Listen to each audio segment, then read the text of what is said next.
We're going to start today with what sounds like a breaking news alert, something you might have seen scroll across your screen just yesterday. Yeah, reports are just flooding in. Total chaos in the city of Ravenna. After weeks of this really tense military standoff, we're getting word that the chieftain Odoacer and his forces have, well, they've finally broken through. The last of the loyalist defenses are gone. We're hearing that the Roman commander, a man named Orestes, has been captured and executed just outside the city walls. It's just a stunning turn of events, and the symbolism here is, it's overwhelming. All the imperial insignia, the heavy gold-threaded robes, the scepters, the eagle standards of the legions. All of it. It's all been gathered up and formally surrendered to the invaders. Sure. The last recognized emperor of the Western Roman Empire. Just a young boy, really. Romulus Augustulus. Yeah. He's been deposed. Deposed. They basically deemed him a figurehead too costly to even keep around. Right. And the power vacuum is immediate. It's terrifying. This is the moment historians will look back on and call the definitive end. The final dissolution of the world's greatest, most enduring political machine. It really feels like the end of history, doesn't it? Like this unique catastrophe, a story of an empire that just got too decadent, too corrupt to save itself. You think your iPhone will save you. The Romans had aqueducts that still work, and you can't get a signal in the basement. Exactly. And if you were sitting there in 476 AD watching the smoke rise, you'd probably tell yourself, well, that was a singular tragedy. Yeah. You'd blame it on their unique, terrible choices. Bad emperors, economic screw-ups, the barbarians at the gate. Right. We always do that. We look at history through this very narrow, frankly, self-flattering lens. We think our problems are unique, our political divisions, our tech, our trillion-dollar markets. Our global supply chain. Our global supply chains, yeah. We think all of that makes us immune to the fate of the ancients. We're just too sophisticated, too connected to fail like they did. But what if that sophistication, that very complexity, is actually the thing that guarantees failure?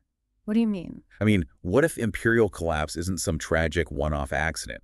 What if it follows an inevitable, predictable rhythm, a kind of 250-year countdown clock?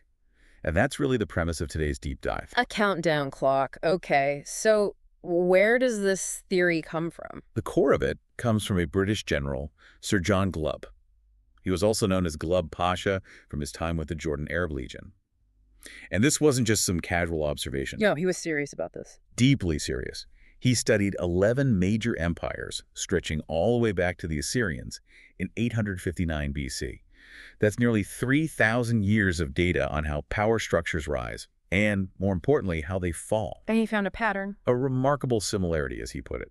The duration of these great nations, their lifespan, was consistently around 250 years. 250 years, that's about 10 generations of people. Exactly. And think about the consistency. This pattern holds true from the Assyrians, who were fighting with spears and marching on foot, all the way to the British Empire with its global shipping lanes, its artillery, its railways. So the technology is completely different. The political systems are different, monarchies, republics, whatever, but the lifespan stays the same. It stays the same. And that forced Glubb to this really counterintuitive conclusion. The controlling factor couldn't be external, like technology or climate. It had to be something internal. Something human. The fixed human lifespan, and the generational mechanism of what he saw as moral and mental decay. He argued that 10 generations is just about enough time to transform that hardy, brave, pioneering group that builds an empire. Into what? Into the self-satisfied, overly critical, and ultimately captious citizen of a welfare state. It's less a historical theory and more like a biological imperative. Okay, so that's our mission for today. We're going to map the current state of the Western world onto this 7-stage countdown clock. We'll use Rome's slow structural collapse and the USSR's lightning-fast implosion as our historical reference points, like finding glitches in the matrix. And the goal is simple. We're trying to figure out, with as much objectivity as we can, are we sitting comfortably in stage 5, or has stage 6, the loss of faith in the system itself, already begun? All right, let's get into it. The blueprint. Glubb's 7 stages. This is the generational story, right? Charting how people's character, their ambitions change over that 250-year clock. Stage 1 is the age of pioneers, the outburst. Yeah, and outburst is the perfect word for it. It's explosive. It's defined by incredible courage, hardihood, and this is a key part, aggression. So this is when a small, maybe overlooked nation just suddenly erupts onto the scene. Exactly. Think of the Mongols just boiling out of the steppes, or Yeah. the Spanish after 1492. These first victories aren't won with sophisticated strategy. They're won with reckless bravery, just pure, daring initiative. The people are frugal, they're disciplined, and almost always underestimated by the old, decaying empires they're about to replace. And that explosive energy, that pioneer spirit, it eventually has to formalize itself, right? Which brings us to stage 2, Yeah. the age of conquests. Right. The pioneers are not just fighting on instinct anymore. They've started to adopt the sophisticated military methods, the bureaucratic organization of the very empires they're defeating. They learn from their enemies. They learn from their enemies. So this phase becomes about organized, disciplined, professional military expansion. The motivation shifts a little bit too. The pioneers were driven by, survival, maybe religious zeal. But the age of conquests is primarily about glory, about honor. The military leaders are the absolute heroes of the day.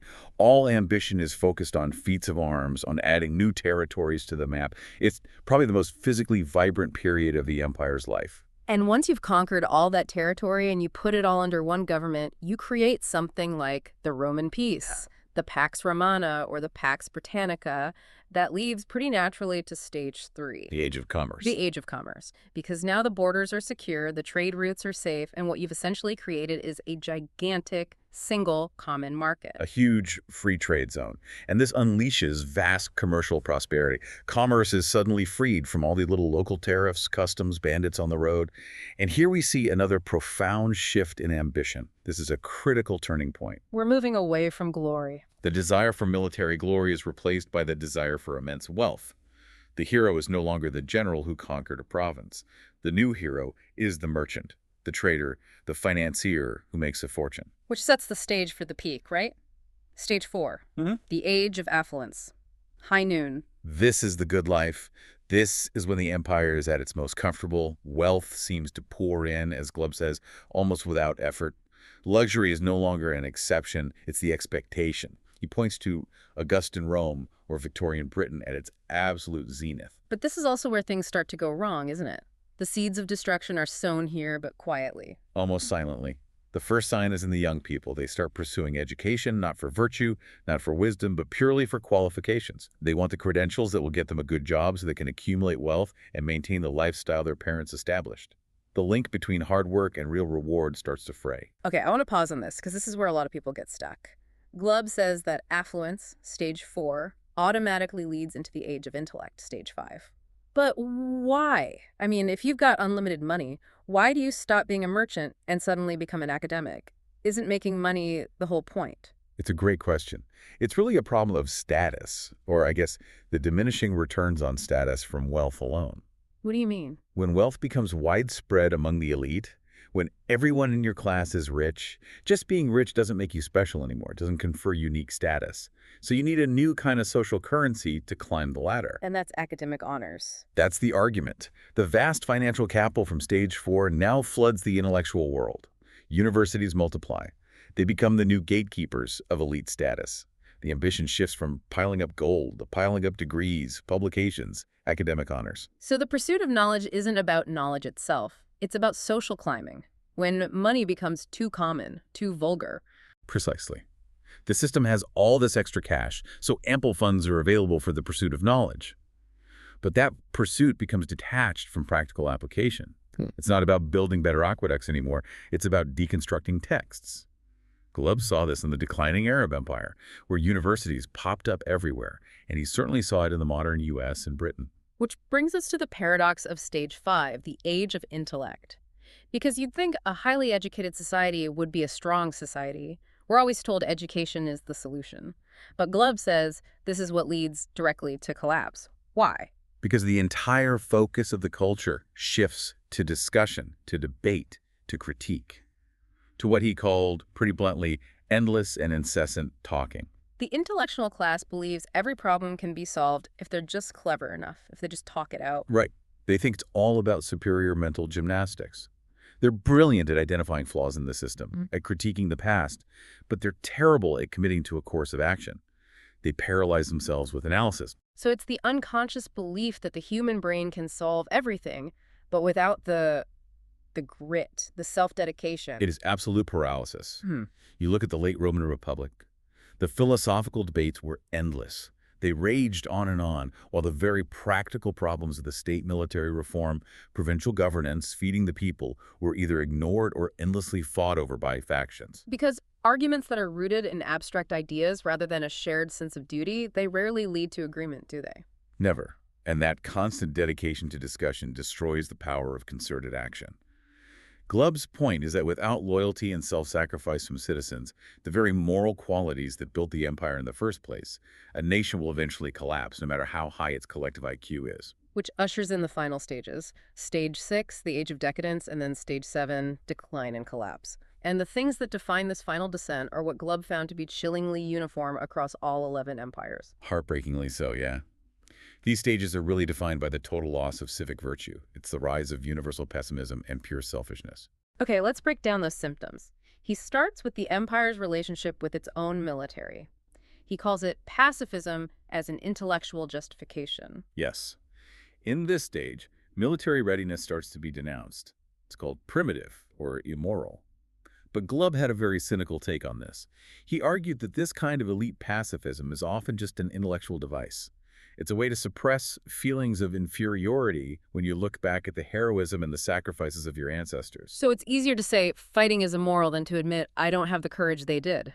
It's a way of reframing weakness as a moral strength. The idea of duty, of sacrifice for the nation, is replaced by the pursuit of personal comfort and safety.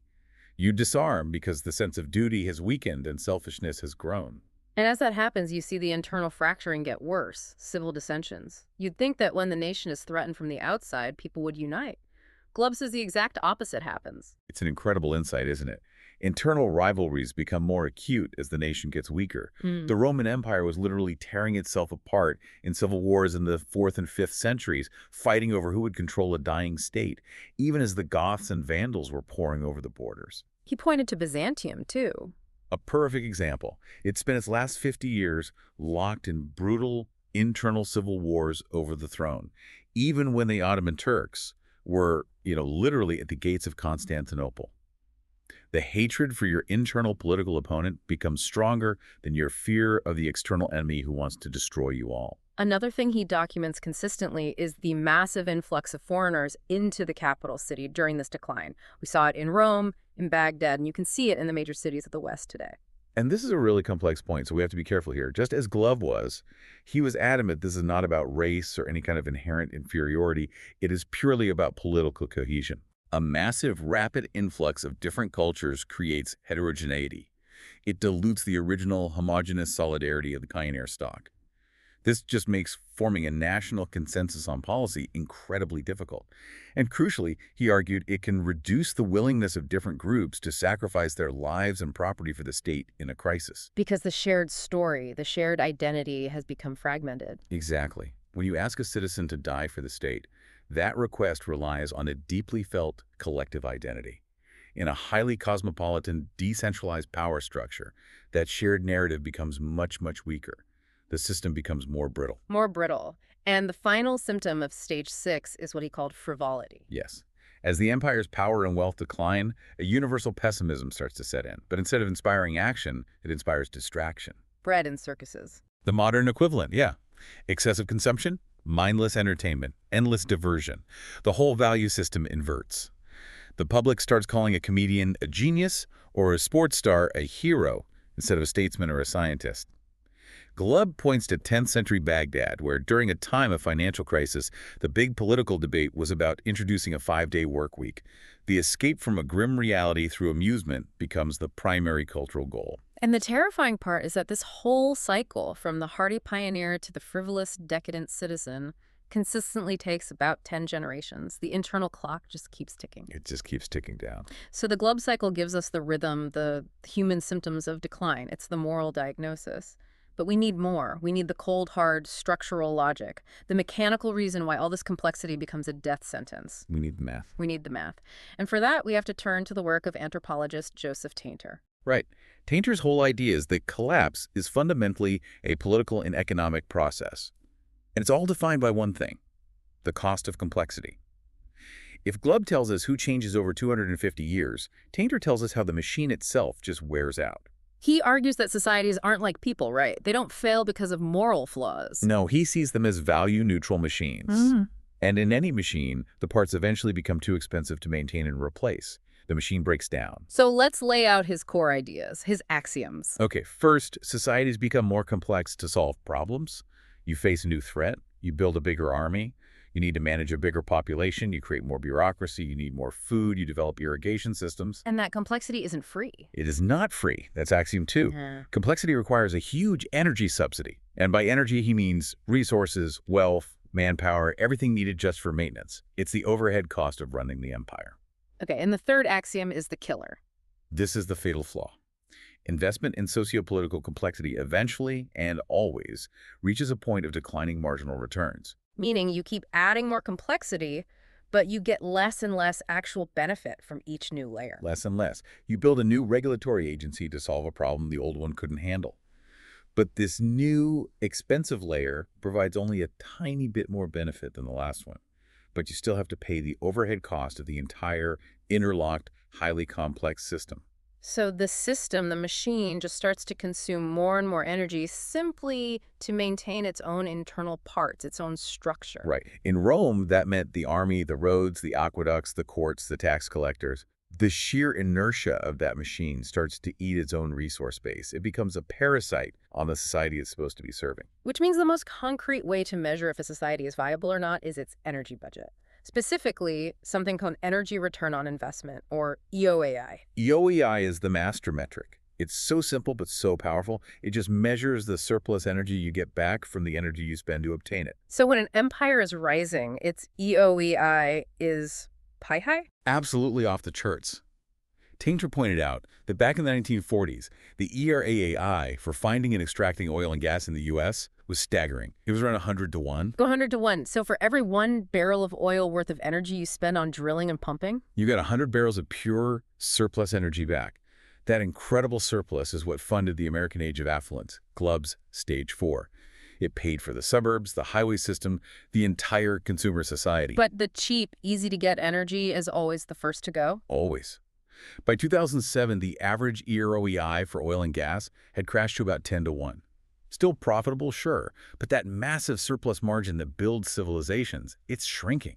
Fast. And if you look at the energy sources we're turning to now, the low-gain, desperate ones, the math is genuinely scary. It's terrifying. Things like Canadian oil sands have an EREI of maybe 2 to 1. You're barely getting more out than you put in. Corn ethanol is even worse, around 1.5 to 1. You're practically at break even. Yeah. Even something as powerful as nuclear power, when you factor in the immense complexity of building and decommissioning plants, sits around 4 to 1. These are all low-gain systems. They require massive capital investment just to return these tiny surpluses.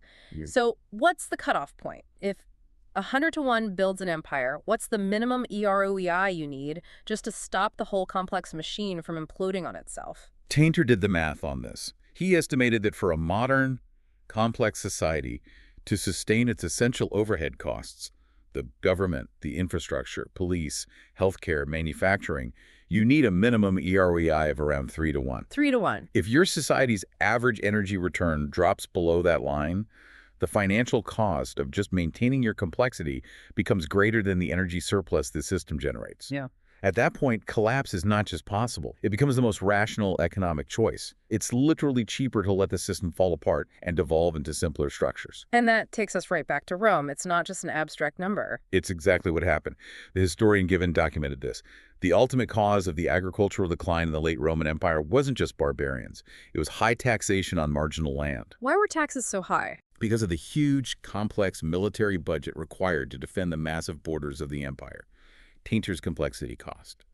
That complexity demanded enormous resources, which led to crushing taxes, which in turn forced farmers to abandon their land because they couldn't make a profit. The bureaucracy starved the productive base to feed itself. So the state's own complexity killed the productivity that paid for it. Yeah. Let's go back to that ant analogy you used before because it connects to this idea of the Jevons paradox. Yeah. How does being more efficient actually make you run out of resources faster? It seems counterintuitive, right? The Jevons paradox says that when you get more efficient at using a resource, you don't use less of it, you actually use more of it because it becomes cheaper and more accessible. Okay. And the ants. Tainter uses ants to illustrate this. A simple ant colony might just collect, low-gain caterpillar poop because it's lying around. It doesn't require much organization. But then you have the highly complex leafcutter ants. They are incredibly efficient. They build these huge underground fungal gardens. They have specialized castes of workers. They're a complex society. A very complex society that is hyper-efficient at producing its food. But that very efficiency means their colony consumes up to 1,900 times more resources than the simple poop collectors. Their complex system requires a massive energy subsidy just to function. And that's us. That's the petroleum era. That's us. Cheap, high ERODI energy allowed us to become hyper-efficient, to build these incredibly complex systems like global supply chains and massive cities. But that very efficiency, like the internal combustion engine, makes the resource so useful that we consume it at an absolutely massive, unsustainable rate. We drain the resource base much faster than a less complex, less efficient society ever could. So the short, high-gain era finances the creation of this complex structure. And then the declining EROEI means you can no longer afford to pay the enormous operating costs of that very structure. That's the trap. And it perfectly explains why the next collapse we need to look at, the Soviet Union, happened with such terrifying speed. Right. The fall of Rome took centuries. It was a slow, grinding decline. But the collapse of the Soviet Union, from the fall of the Berlin Wall to the final dissolution, it took about 900 days. 900 days. That's how fast a superpower that felt permanent can just vanish. It's because the internal mechanisms just snapped. And they followed the Glubb-Tainter pattern perfectly, didn't they? To the letter. Stage 2, military overextension, came first. The USSR was spending maybe 15 to 20% of its entire GDP on the military, trying to keep up with the US and propping up these client states all over the world. That massive overhead Tainter's complexity cost, it just gutted their productive capacity. Which led to economic stagnation by the 1970s. The ruble was worthless. The whole system was basically running on fumes, financed by gold and oil exports. Right, and when oil prices collapsed in the mid-'80s, their financial life support was just cut off. But the unique mechanism of Soviet death, the thing that makes it such a vital warning for us today, was this sudden, extreme economic disintegration. Because their economy was so centralized? Deliberately so. The central planners in Moscow had designed it to be this one massive integrated machine. They thought it was efficient. In reality, it was the peak of fragility. A house of cards. A perfect house of cards. The data is shocking. For the entire Soviet Union, 34 out of 65 critical types of agricultural equipment were each produced by just one single monopolistic factory. One shock to one plant could paralyze an entire industry across 11 time zones. So when the political control started to loosen under Gorbachev and the republic started declaring sovereignty, the supply chains didn't just bend, they shattered. That political secession signal, as one analyst called it, was a death sentence. The republics immediately started acting in their own short-term interest. They hoarded resources, they cut exports to their neighbors, they were trying to secure their own little part of the ship, not realizing they were sinking the whole vessel. That story about the hay baler factory in Kyrgyzstan is the perfect example. It makes this abstract trade data feel terrifyingly real. It's incredible. This one factory in the Kyrgyz Republic was making hay balers for all of Central Asia, a vital piece of equipment. But it needed one specific compressor part. And that part came from where? It was supplied by only two firms, one in Estonia and one in Russia. When Estonia declared its independence, it suddenly demanded payment in hard currency dollars or Deutschmarks, which the Kyrgyz factory didn't have. And just like that, half of its production capability was gone, instantly. A vital industry crippled because one single link in a 1,000-mile-long chain had been severed by politics. That's Glubb's civil dissensions playing out economically. The internal fragmentation was catastrophic. The data is staggering. Between 1991 and 1993, internal trade among the newly independent Soviet republics fell by 83 to 84%. 83%. And the models show that trade disruption alone caused an average GDP reduction of 7.5 percentage points per year. This wasn't a recession. This was a shock collapse, engineered by economic self-sabotage. The lesson there is just brutal. A new internal border, say between Ukraine and Russia, suddenly created a trade barrier that was 4.6 times higher than the barrier between two normal capitalist countries. The political fragmentation directly and immediately destroyed the supply chains, leading to a massive loss of output and the swift end of the entire Soviet empire. It died from the complexity cost of its own internal divisions. It ate itself. Okay, so if the 250-year Glubb clock is ticking and the rapid implosion of the USSR is the template for how a complex system can just snap, The only question left is, where are we on that clock? The billion-dollar question. We have to apply Glubb's generational cycle and the currency-focused stages from financial historian Mike Maloney and see where the modern West, with the U.S. as the main example, lines up. And when you lay these models over each other, they all converge on the same pretty frightening conclusion. Let's just run through the stages quickly to see the trajectory. All right. Stage 1, expansion and confidence. For the U.S., that's the post-World War II era. Global undisputed hegemon, the dollar becomes the world's reserve currency. A feeling of inevitable, benevolent expansion. Then stage 2, imperial overstretch, the age of conquests. Glubb says reckless bravery is replaced by defensiveness. Maloney points to the massive military commitments. The U.S. has over 150 military bases worldwide. The wars in Iraq and Afghanistan alone cost over $2 trillion. The scale of this global policing just grossly exceeds what the system can sustainably afford. Which brings us to stage 3, fiscal crisis and currency debasement. And this is where Maloney's data is so sharp. U.S. national debt goes from $6 trillion in 2000 to over $33 trillion today. The interest payments on that debt now consume more than the entire defense budget. It's the exact same pattern as the Spanish Empire. They were flooded with silver from the New World, but they were constantly in debt spirals. Spain defaulted 4 times in 40 years in the 16th century. It's a classic imperial trap. And the currency itself gets destroyed in the process. Absolutely. Maloney tracks this perfectly. The U.S. dollar goes from being 100% backed by gold in 1913 to 40% backing, and then, crucially, between 1959 and 1971, the country loses half of its remaining gold reserves. That forced the final decoupling from gold in 1971, the end of the Bretton Woods system. That's the moment the currency debasement, driven by imperial overhead, becomes irreversible. Then stage 4, loss of productive capacity. The age of commerce rots from within.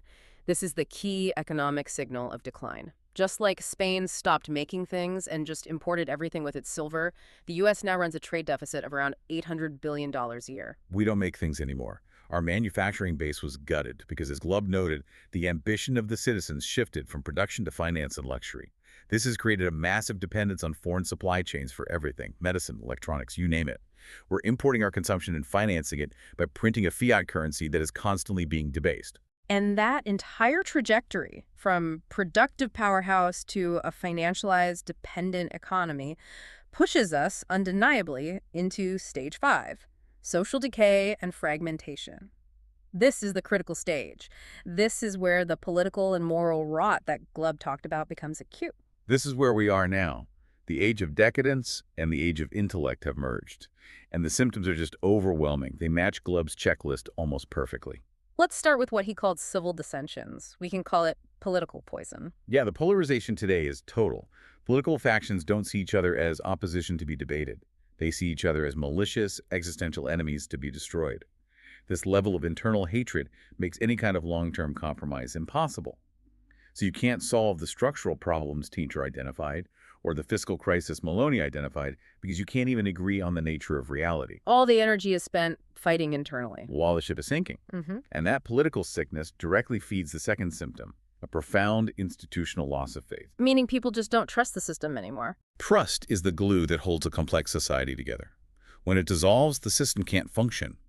Public trust in the federal government, in Congress, the Supreme Court, the media, it's all collapsed. It's polling consistently around 20%.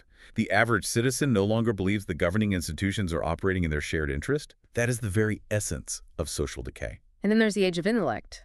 Glubb talked about endless talking, destroying action. But today, it seems to have mutated into something even more corrosive. Something he observed but didn't quite name. Oikophobia. Oikophobia.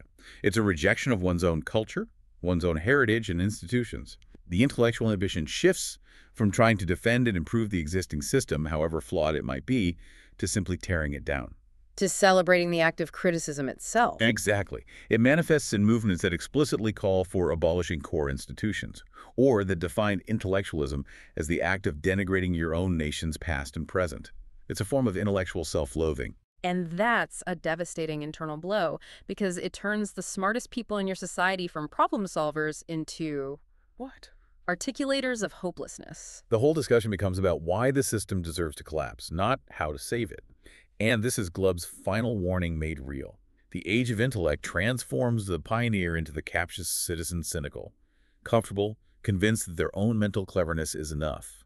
The system is structurally weak, financially bankrupt, and the population is too fragmented and too busy hating itself to agree on any unified solution. So the verdict seems pretty clear. Across all three models we've looked at, Glubb's cycles, Maloney's currency stages, Tainter's complexity costs, the current system is firmly, deeply entrenched in stage 5, social decay. And the timeline is compressed. If the average life of an empire is 250 years, the current Western power structure is deep into its final generation. Stage 6, loss of faith in the currency and the system itself, and Stage 7, the final currency crisis and collapse, they aren't some distant possibility. They are waiting right downstream. So, if the end of Rome was marked by Orestes' execution in 476 AD, and the USSR's collapse was marked by that 7.5% GDP trade shock, what's the marker for our stage 6?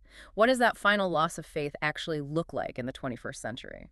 It looks like the moment the general populace decides that the cost of all this complexity outweighs any of the benefits. The moment the political will to enforce a system just evaporates. Glubb is pretty grim on this. He says the decay is almost always internal. It's caused by too long a period of wealth and power, which leads to selfishness and the complete loss of a sense of duty.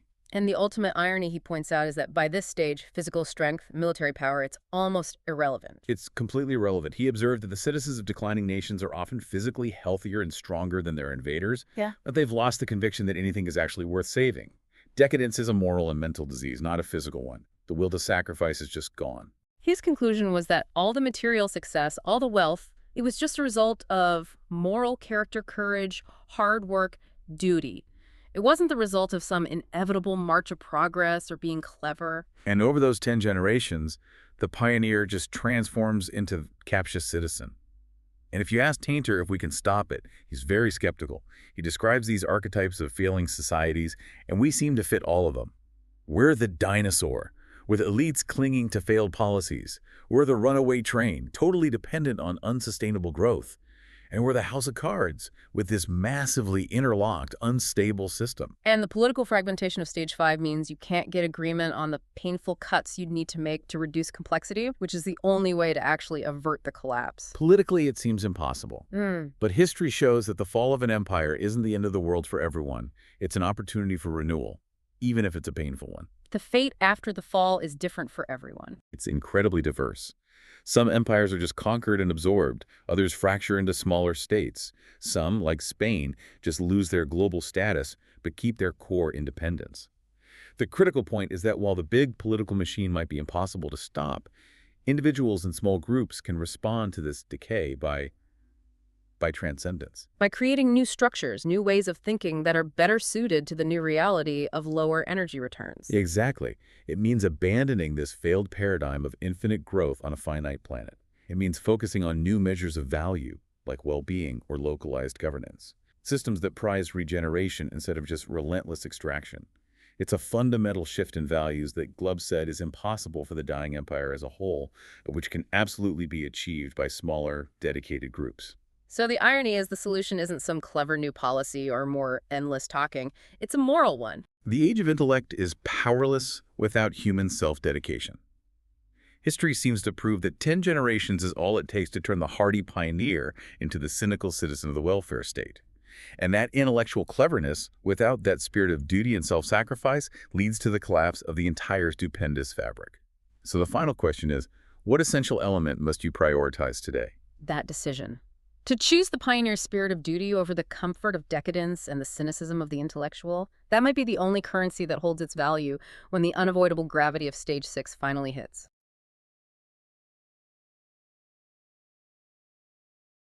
Welcome back to the Deep Dive, where we take a stack of, well, challenging sources and try to pull out the core truths that explain why the world functions. Maybe exactly the way you secretly fear it does. I think so. Today, we're really validating one of the most fundamental frustrations of modern life. That feeling, that inescapable, just maddening sense that every attempt to solve a simple problem, I mean, whether it's a new law, a tech fix, a corporate reorg, it just results in the system getting heavier, slower, more bureaucratic, and, fundamentally more prone to just catastrophic systemic stupidity. We are diving deep into the hard math behind what our sources are calling mortal complexity. And we're not talking about, bad intentions or simple corruption here. No, not at all. We're talking about an engineering flaw, something built right into the foundational blueprint of any large, intricate society. This is where the dark corporate humor meets existential dread. Oh, right. Welcome to the Department for Solving Problems by creating 3 new departments to supervise the initial problem. I love that. What happens when complexity itself stops being an asset and becomes the fatal, self-consuming illness? That's exactly the frame. Our whole analysis today is it's heavily derived from the work of an anthropologist, Dr. Joseph Tainter. And his thesis is, well, it's stark. Okay. He says that large, intricate societies will inevitably reach a critical tipping point. This is the point where the cost of just maintaining the complexity you've already built, All the bureaucracy, the infrastructure. all of it, the specialized personnel, the legal scaffolding, that cost exceeds the benefits you're actually getting from that very system. So that's the moment the solution becomes exponentially more expensive than the original problem. Precisely. And when you hit that tipping point, Tainter suggests that collapse. And we need to be clear about what that means. Right, it's not a smoking crater. It's not a smoking crater. It's the rapid, significant loss of socio-political complexity. That actually becomes the most rational, cost-effective path available to the population. So the society sheds the expensive layers it can no longer afford to run. It just lets them go. Our mission, then, for this deep dive, is to pull apart the sources and find the actual mechanism behind this failure. We need to, quantify these diminishing returns, look at the predictable 250-year life cycles of empires that Sir John Glubb lays out, and examine some case studies, the big one being the hyper-complex failure of the Soviet Union.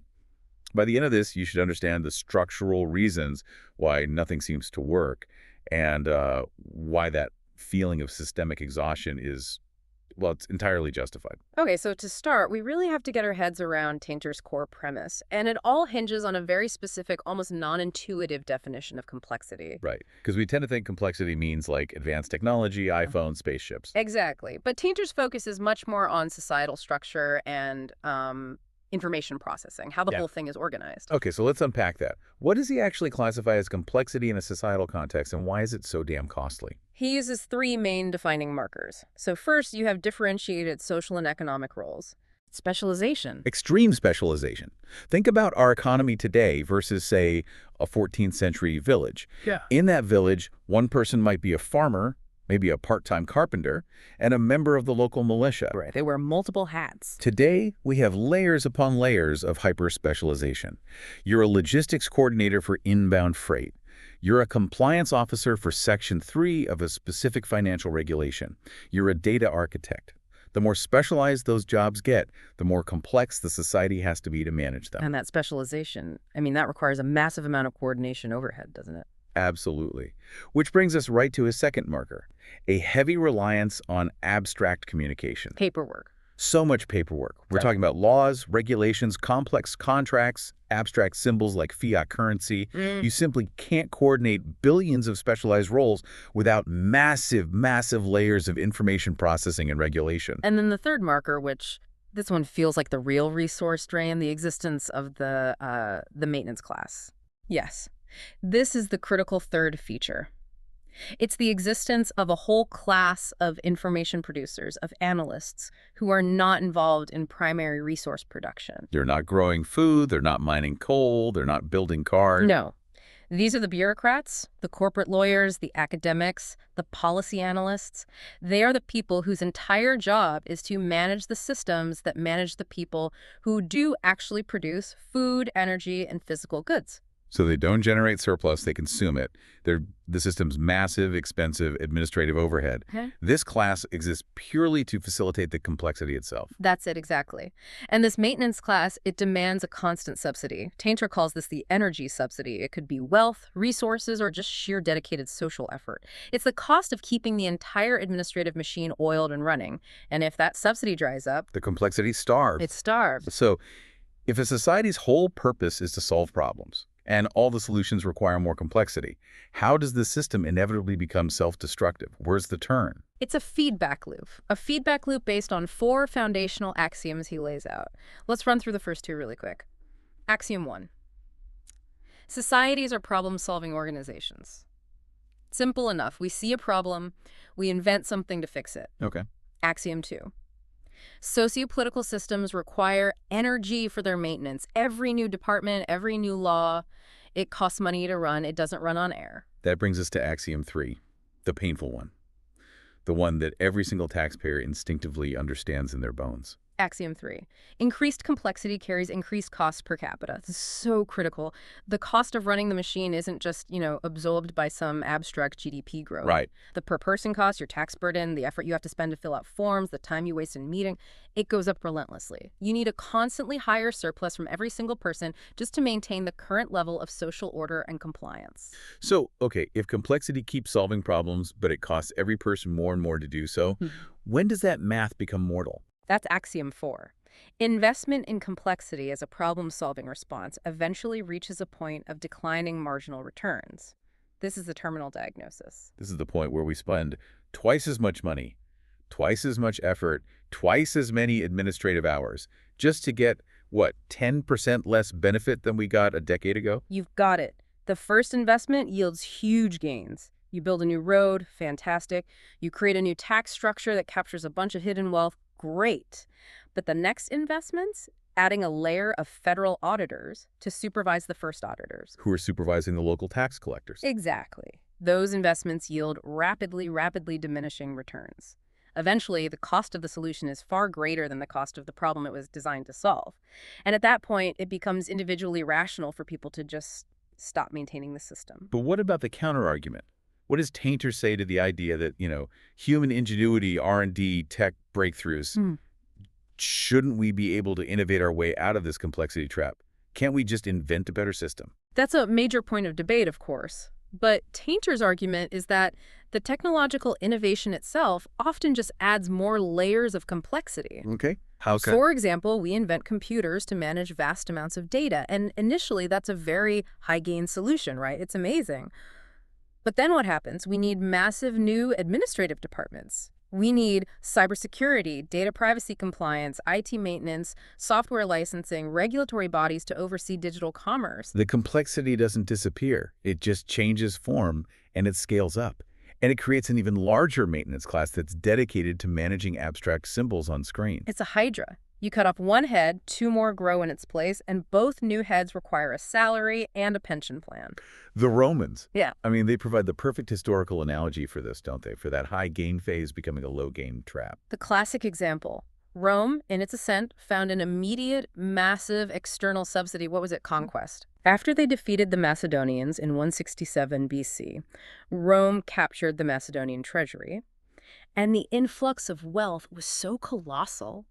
They famously eliminated taxation for Roman citizens for over a century. Just think about that. They won the lottery so big they could pay for their entire administrative overhead with someone else's money. Exactly. And this massive surplus allowed them to subsidize incredibly inefficient behavior. They didn't have to innovate. They didn't need to conserve resources or develop complex internal revenue streams. Why would they? They could solve any internal problem, a dispute, a small rebellion, infrastructure maintenance, by simply throwing money at it. Yeah. Add more legions, create another layer of administration, and pay for it all with the spoils of the latest conquest. When the expansion stopped, that external subsidy, that fire hose of free money, it dried up. And the system then had to start feeding itself. And the maintenance costs were still there. They were baked in. But now the resources had to be internal. So to manage internal tax evasion, what did they do? They created new bureaucratic strata. To defend increasingly porous borders, they raised larger, more expensive armies, which demanded greater internal taxation. It's a death spiral. It is. Each new administrative layer, designed to solve one specific problem, immediately demanded resources itself, putting more pressure back on the original resource base. It became a perpetual motion machine of management overhead that eventually just devoured the core economy. So it sounds like Tainter views collapse then not as this catastrophic event, but as a necessary if painful, course correction. It's a logical outcome. It's Right. what happens when the complexity is no longer providing sufficient value to the people paying for it. And this is why Tainter is very, very critical of the simplistic collapse models we often hear about. Okay. He dismisses the three, what he calls facile models that fail to explain the general pattern of decline across different societies. All right, what are the models he's challenging? So first, there's the dinosaur model. This is the idea that systems fail because their rulers lack adaptability. They just intensify their effort in the same failing direction. They double down on the status quo even as all the data is screaming failure. We see this in corporate history all the time. The classic, intensify efforts in the current quarter despite overwhelming data that the strategy is completely broken. Exactly. Then there's the runaway train model. This argues that a society becomes dependent on constant acquisition conquest or exponential resource exploitation, and it fractures violently when that expansion stops. Like these Syrian or Mongol empires. Perfect examples. You can't endlessly acquire external subsidies. So when the flow of new resources stops, the system starves and contracts, often very quickly. And the third one? The third is the house of cards. This suggests that the complex structure is just inherently unstable and prone to failure. It's often applied to, very centralized, hyper-integrated systems. Like the Soviet Union or other command economies. Right, we'll get to them later. But Tainter argues these are all just symptoms or maybe single-case explanations. They're not the root cause. So for him, they're not the why. They're not the why. He views collapse not as a moral failure, not as a result of a foreign invasion, but as a political process where the society rapidly sheds complexity because the resources are simply no longer there to maintain it. If your complex administrative structure costs too much and its marginal returns are negative, then collapse radical simplification is the most rational, cost-effective outcome for the people on the ground. it's the cheapest option. So if complexity is fundamentally measured by the energy subsidy it needs to survive, we have to move from the political theory to the hard engineering math. Which brings us, of course, to EROI. EROI, energy return on investment. Right. EROI is the absolute quantifiable foundation of Tainter's whole theory. It defines the amount of surplus energy a society gets back from the energy it has to spend just to obtain that energy in the first place. It's the cost-benefit analysis of extraction. It is. So if your EROI is, say, 10 to 1, it means you get 10 units of energy back for every 1 unit you had to put into drilling for it, or mining it, refining it, and transporting it. Okay. When EROI is high, energy is cheap, it's abundant, and it provides the immense surplus that's necessary to pay for all that socio-political complexity we were just talking about. The governments, the universities, the entire massive infrastructure that Tainter identified as the maintenance class. And when EROI approaches 1-to-1, we have no surplus. We're just running to stand still. We're spending 1 barrel of oil to get 1 barrel of oil. That's the theoretical tipping point. But the practical reality for a modern, complex society, well, it's much worse. We need far, far more than 1-to-1 just to power that maintenance class. What's the number? The estimates, especially from energy experts like Charles Hall, they put the critical cutoff for a complex modern society way above 1-to-1. You need an EROI of at least 3-to-1 just to maintain essential societal overhead. 3-to-1 just to stay alive. Wow. What eats up those first 3 units of energy? Well, think about it like this. Unit 1 goes right back into the extraction process itself. You have to pay the energy bill for getting more energy. Okay, that makes sense. Unit 2 goes into core maintenance, running the military, keeping the roads paved, maintaining the power grid, the basics. And then Unit 3 goes into all the essential non-productive services. The maintenance class again. The financial sector, the legal institutions, education, and the government bureaucracy that has to manage everything. So if your average EROI across your entire energy mix dips below 3-to-1, you simply cannot afford the sheer organizational complexity required to coordinate a modern nation state. Let's look at the decay curve then. Because the sources provide some, frankly, alarming data on the relentless downward trend of EROI for our primary sources. The decline is existential. In the 1940s, the EROI for conventional oil and gas was just staggering. It was hovering around 100-to-1. 100-to-1. 100-to-1. This gave society a colossal, almost incomprehensible energy surplus to play with. By the 1970s, it had dropped to 23-to-1. And based on data from 2007, it had fallen even further to about 10-to-1. So within a single human lifespan, the net energy return on our single most critical energy source has collapsed by 90%. That is a massive debt that we are accruing on the complexity side of the ledger. And it's not just oil. Coal shows a very similar pattern. From 80 to 1 in the 1950s, it too had plummeted to around 10 to 1 by 2007. Why? We're just, we're extracting from deeper, less accessible, lower quality reserves. We're using up the easy stuff first. And that requires more technology, more complexity, more administrative overhead just to maintain the same level of output. This math explains why sources that were previously totally uneconomical are suddenly starting to look attractive, even if their EROI is demonstrably terrible. It's the low-gain dilemma. Look at the sources we're investing heavily in today. Oil sands are cited with an EROEI of only about 2 to 1. 2 to 1, that's below the survival threshold. It is. Corn ethanol, which is highly managed, heavily subsidized, intensely regulated, it's around 1.5 to 1.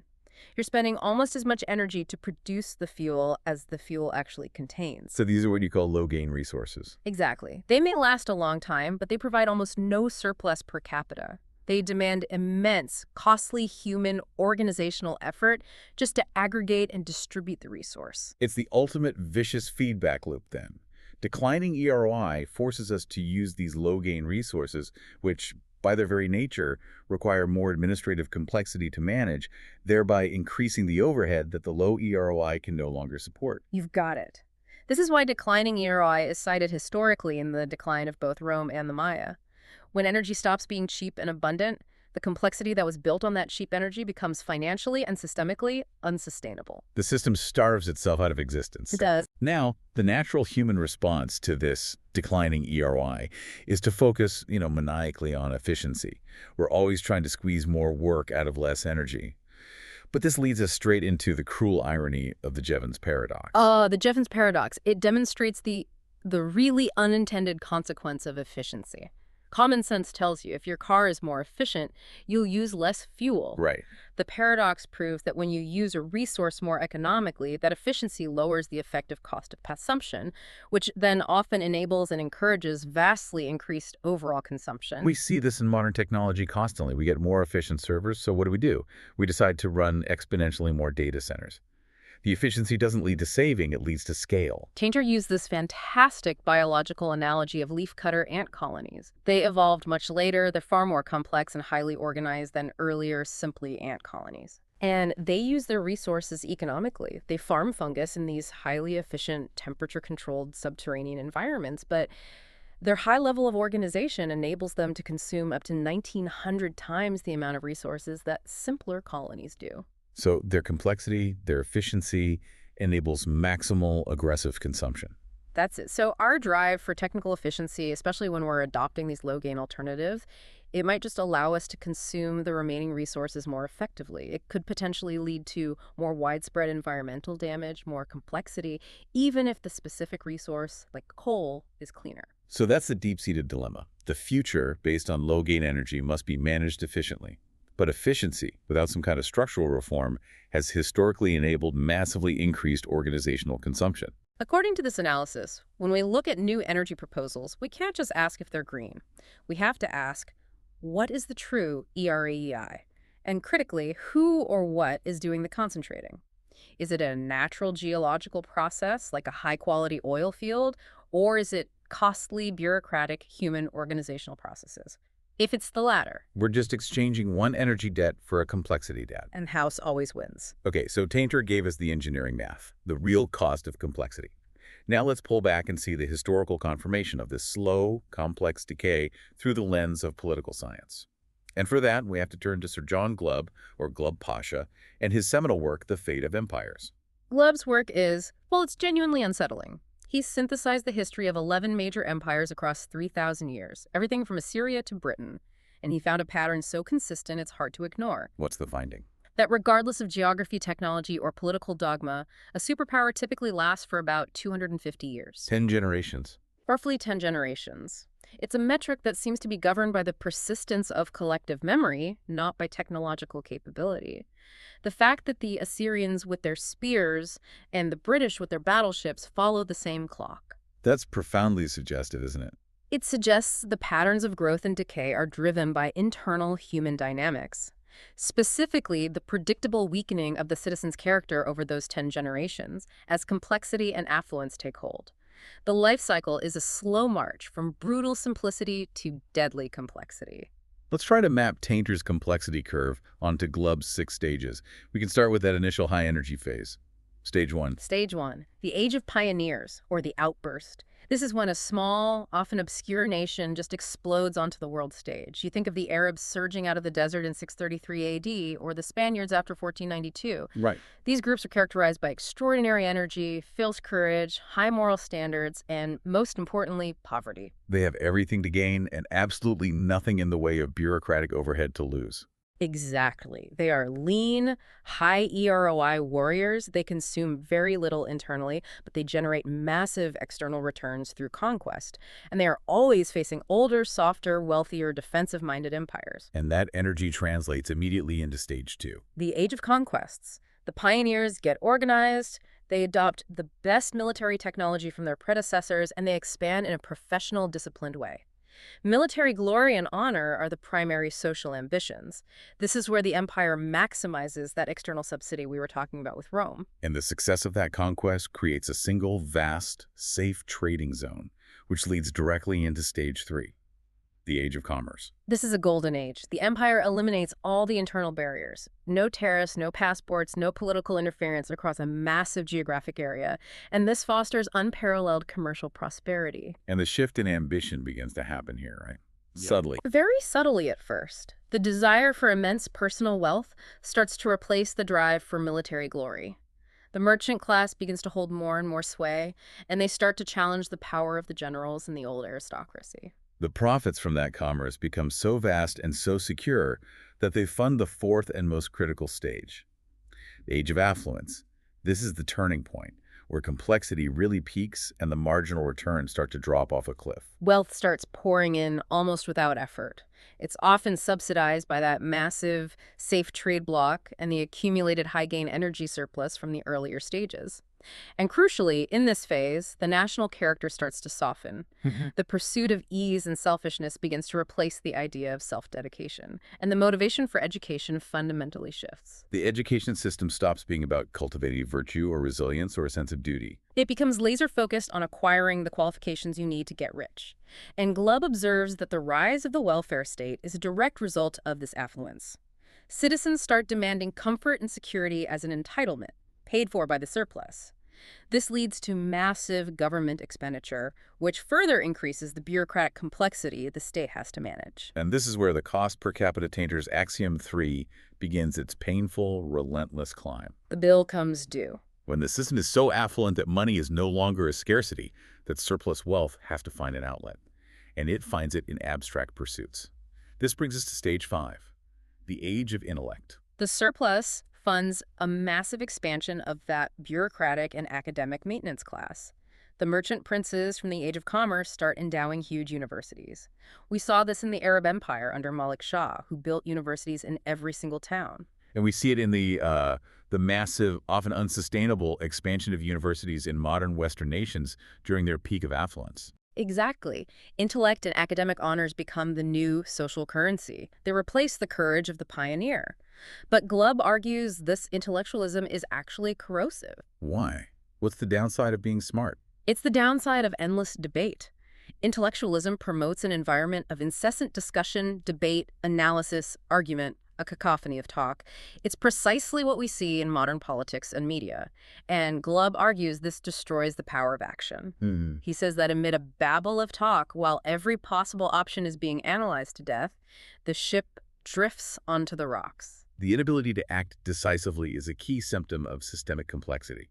You just have too many stakeholders, too many data points, too many policies, and way, way too many lawyers. That's it, exactly. And this dangerous notion takes root that all problems can be solved by mental cleverness alone. Just by drafting a new policy paper or a new regulation or a new legislative act. Without needing any of the foundational virtues like unselfishness or self-dedication or courage that defined the founding generations. Right. The brilliant but cynical intellectual replaces the emotional, self-sacrificing hero. And military readiness is often denounced as primitive or immoral, which is really just masking the society's fear of fighting and its declining EROI. And this intellectual paralysis leads us right into the final stage, stage 6, the Age of Decadence and Decline. What are the specific, observable characteristics Glubb identified that tell you the system is mortal? First, and it's the most striking, is the massive intensification of civil dissension. Infighting. Extreme infighting. Logically, you'd think when external threats or economic crises are looming, the nation would unite. But the opposite happens. Internal political hatreds intensify beyond measure. Glubb cites Byzantium fighting vicious civil wars even as the Ottoman armies were literally approaching the walls of Constantinople. We see this political polarization today. Factions view each other not just as opposition, but as an existential threat to the very fabric of the state, which makes any kind of unified action impossible. Second, frivolity and pessimism. A universal pessimism pervades the intellectual and media classes, and it's fueled by the accelerating internal decline. And this is masked by a rampant, self-indulgent frivolity. The bread and games. Exactly. The public demands bread and games. Celebrities, sports figures, media personalities, they're designated to high posts or they gain massive social influence, replacing statesmen and generals as the cultural heroes. It's the age of distraction and self-seeking. So the public is entertained to death while the budget deficit explodes. The third characteristic is the influx of foreigners. The capital city, drawn by the residual wealth and the extensive welfare state, becomes a magnet for cosmopolitan crowds. And Glubb says this creates cracks and schisms in the national identity and policies. Oh, yeah. The descendants of the original pioneers, they relax their energies. They assume their preeminence is hereditary. And they start relying on cheap foreign labor or mercenaries to fight their battles and run their economy. And this diverse population, while it might seem loyal during times of high affluence, it introduces these intense centrifugal forces during an emergency. People start prioritizing local or ethnic interests over the nation as a whole. And managing this complex, multi-ethnic administrative state requires massive resources. The decay is often sealed by the final psychological symptom of a late-stage empire: oikophobia. Oikophobia, the societal self-loathing that rejects its own identity. Let's expand on that mechanism. It's the systemic loathing of one's own culture and home. It's this felt need to denigrate the customs, the culture, the institutions that are identifiably ours, simply because they are existing and established. How does that manifest? It manifests as constant widespread calls to abolish and dismantle the existing system, whether it's the police, historical statues, fundamental economic structures, or Western society itself. And this must pair with the intellectual nihilism from the age of intellect. Precisely. If there is no objective morality, if there's no inherent value in the existing culture and no concept of the soul, then there is no reason to self-dedicate or sacrifice for the common good. It becomes the ultimate excuse for total enslavement to decadence, self-seeking, and tribal loyalties. The shared identity that created the empire is replaced by fragmentation, which just accelerates the collapse when the cost of complexity becomes too high. Okay, so Glubb gives us the 250-year pattern of decay. The Soviet Union provides the perfect, accelerated engineering case study. It's a hyper-complex, centrally planned system that failed spectacularly, not from an external invasion, but because its own intricate structure was just too brittle to bear the organizational cost. The Soviet economy was a monument to Tainter's idea of centralized, integrated complexity. It was designed deliberately to maximize efficiency through dispersal and extreme specialization across its 11 time zones. The entire structure depended on uninterrupted supply chains coordinated by central planners in Moscow. Which sounds like a brilliant, efficient system on paper, if you're a central planner. Why was that hyper-specialization so deadly in practice? It had zero redundancy. Zero.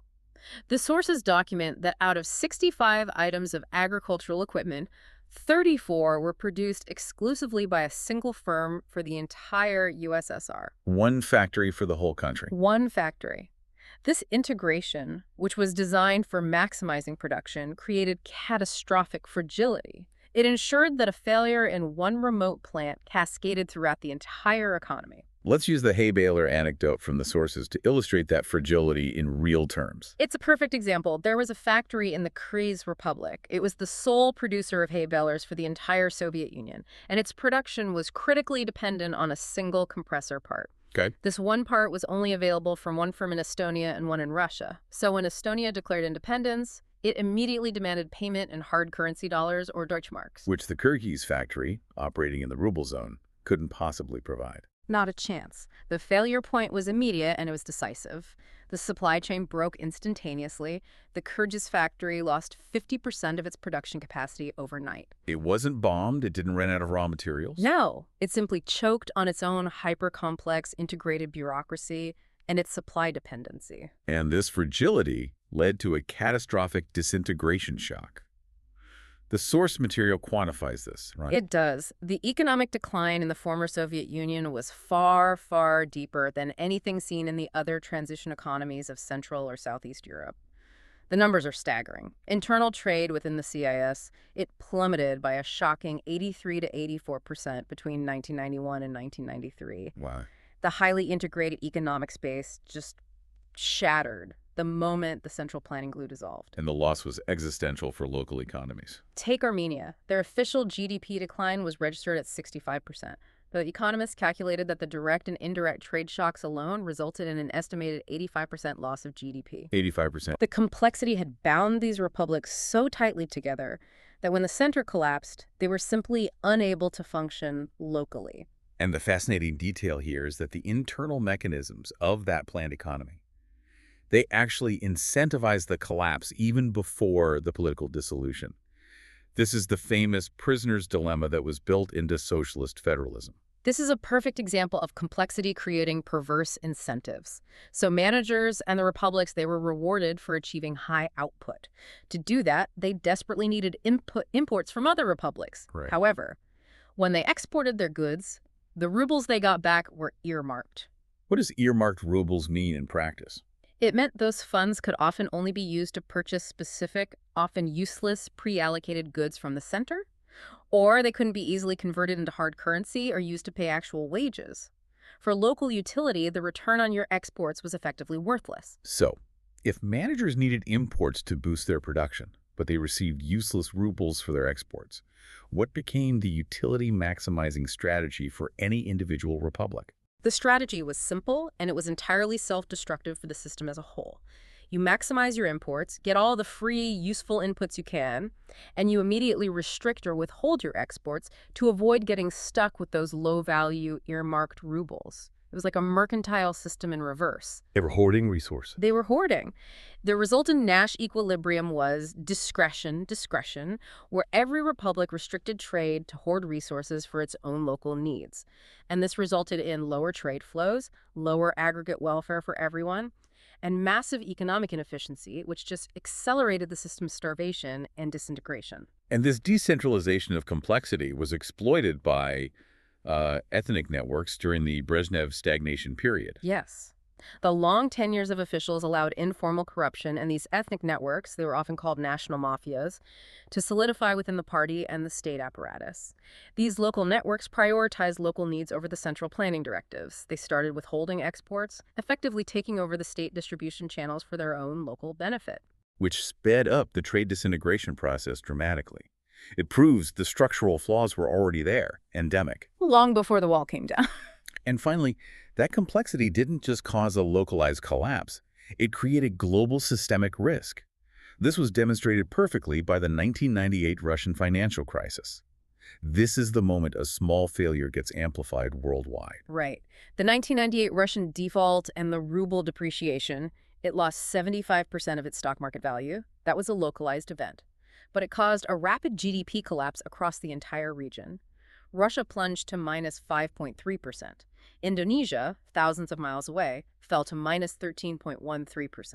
But if countries like Indonesia weren't directly trading heavily with Russia, how did the contagion spread internationally? What was the mechanism? The failure was rooted in the interconnected, highly complex international loan market, the global financial infrastructure. When Russia defaulted, the risk of default was immediately recalculated across all emerging markets, and this adversely affected the total loan supply. It raised international interest rates for all borrowing countries simultaneously, hitting them hard regardless of their bilateral trade with Russia. And this localized failure immediately struck one of the most complex, interconnected financial players in the world, long-term capital management, LTCM. LTCM, this incredibly sophisticated hedge fund relying on complex arbitrage strategies, it immediately lost $553 million, 15% of its total assets gone in the wake of the Russian default. the Russian crisis directly impacted the valuation of the complex financial instruments that LTCM held. It shows just how a localized failure is instantly amplified across complex global financial systems. The failure wasn't contained. The complexity guaranteed global risk transmission. It was a feature, not a bug. So we had the political life cycle from Glubb, and we have the economic engineering collapse from Tainter and the USSR case study. Now we need to overlay the financial blueprint that inevitably accompanies this imperial decline. We need to trace the 7 stages of money that run parallel to Glubb's stages of decay. This sequence, which is often applied to the trajectory of 16th century Spain and increasingly to the modern US, it shows how the complexity transfers from governance and bureaucracy directly into the monetary system. And it leads inexorably to the loss of faith in the currency itself. Okay, stage 1, sound money. The foundation. A nation starts with money that's backed by hard assets, gold or silver, or a very high reserve ratio.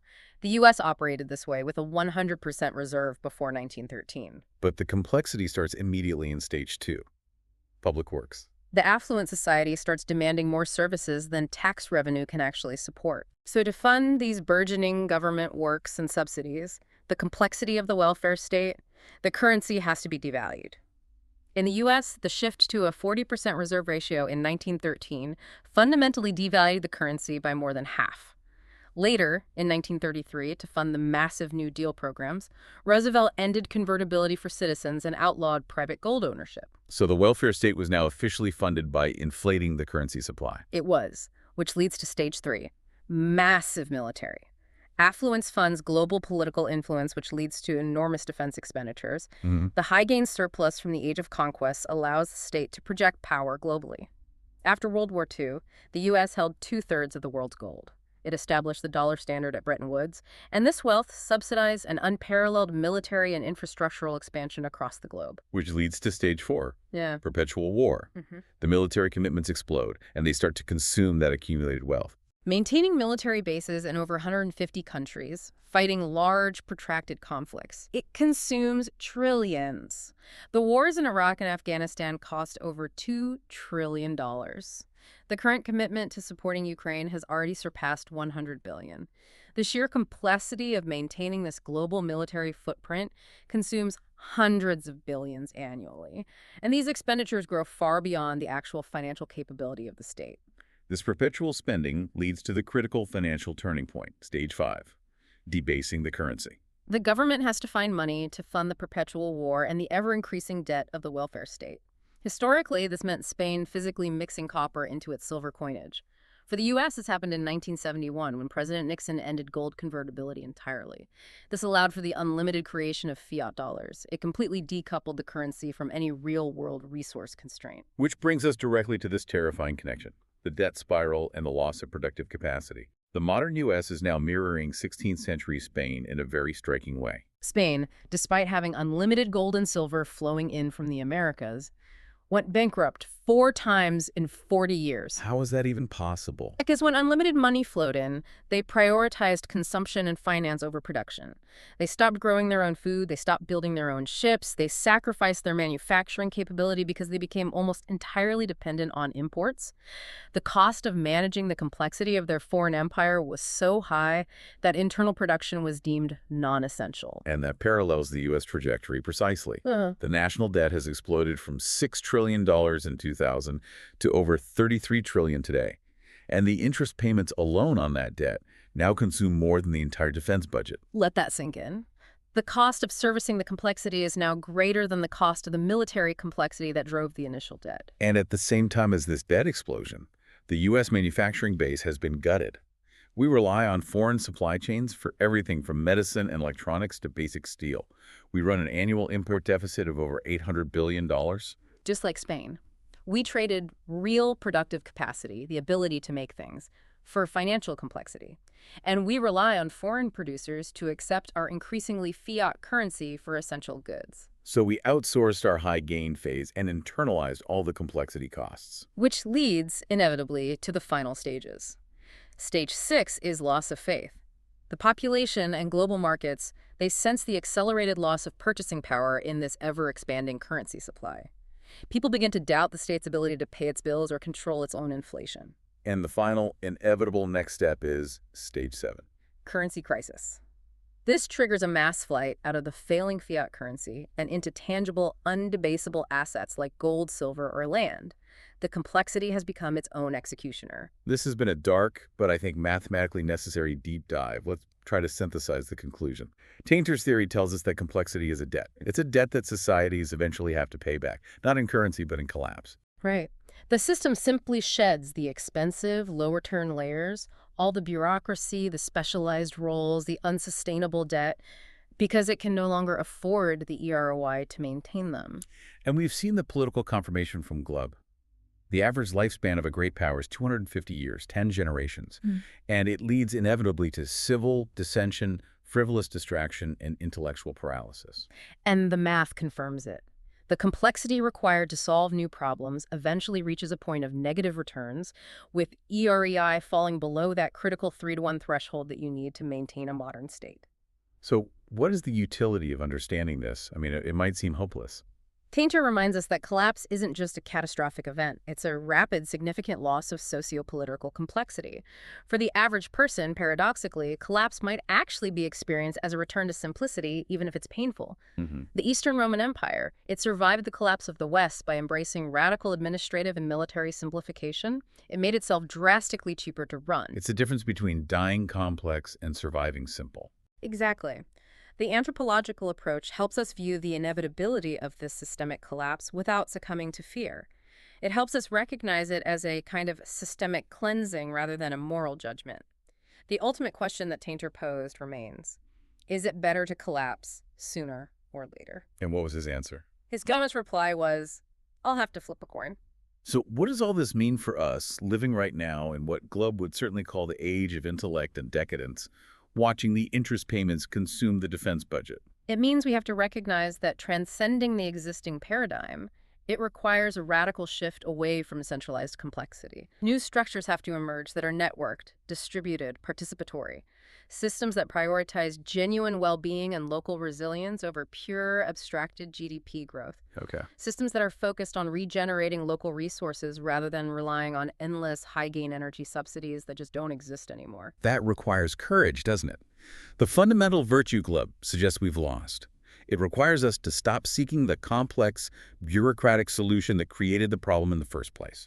It requires returning to a higher ERI in our social effort. We have to find structures that yield high returns for a low organizational cost. So knowing that the cost of complexity is becoming mortal, what small, concrete step toward radical simplicity or local control might you, the listener, take today? Something focused on local production, local well-being, or just eliminating unnecessary bureaucracy in your own life. What complexity are you paying for in your time, your effort, your money that no longer provides you with a marginal return? Think about what it means to be a pioneer rather than a citizen of the decadent age. Thanks for diving deep with us. We'll see you next time.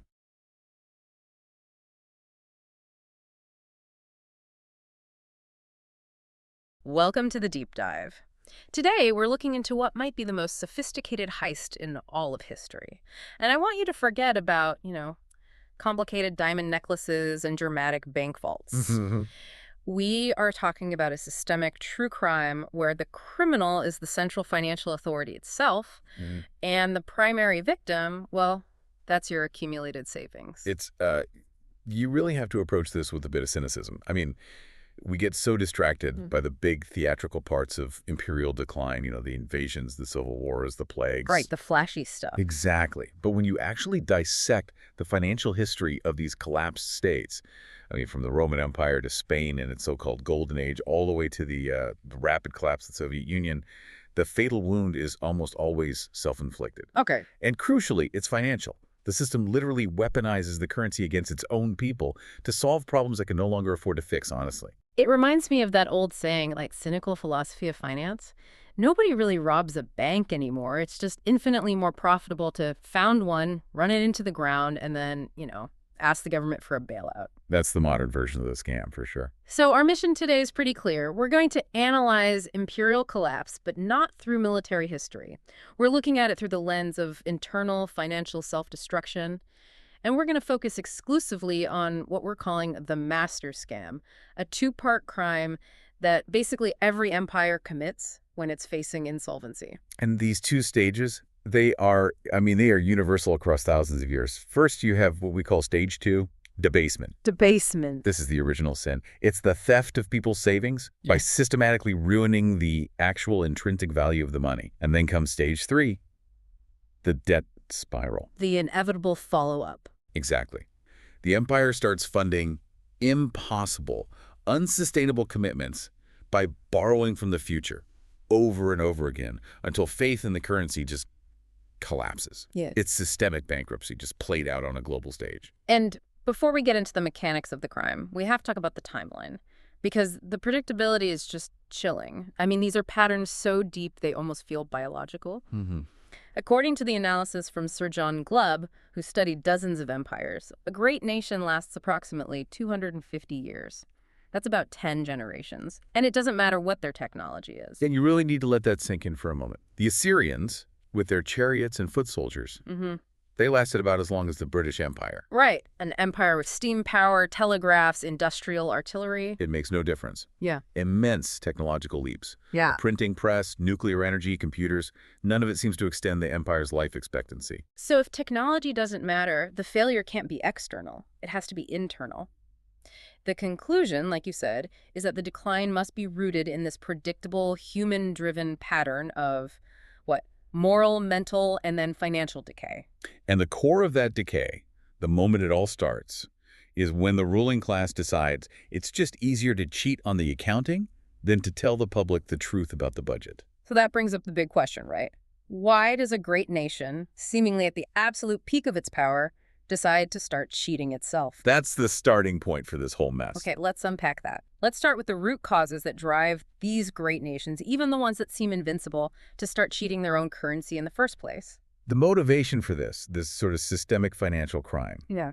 it usually doesn't come from just pure malice. It's born out of desperation.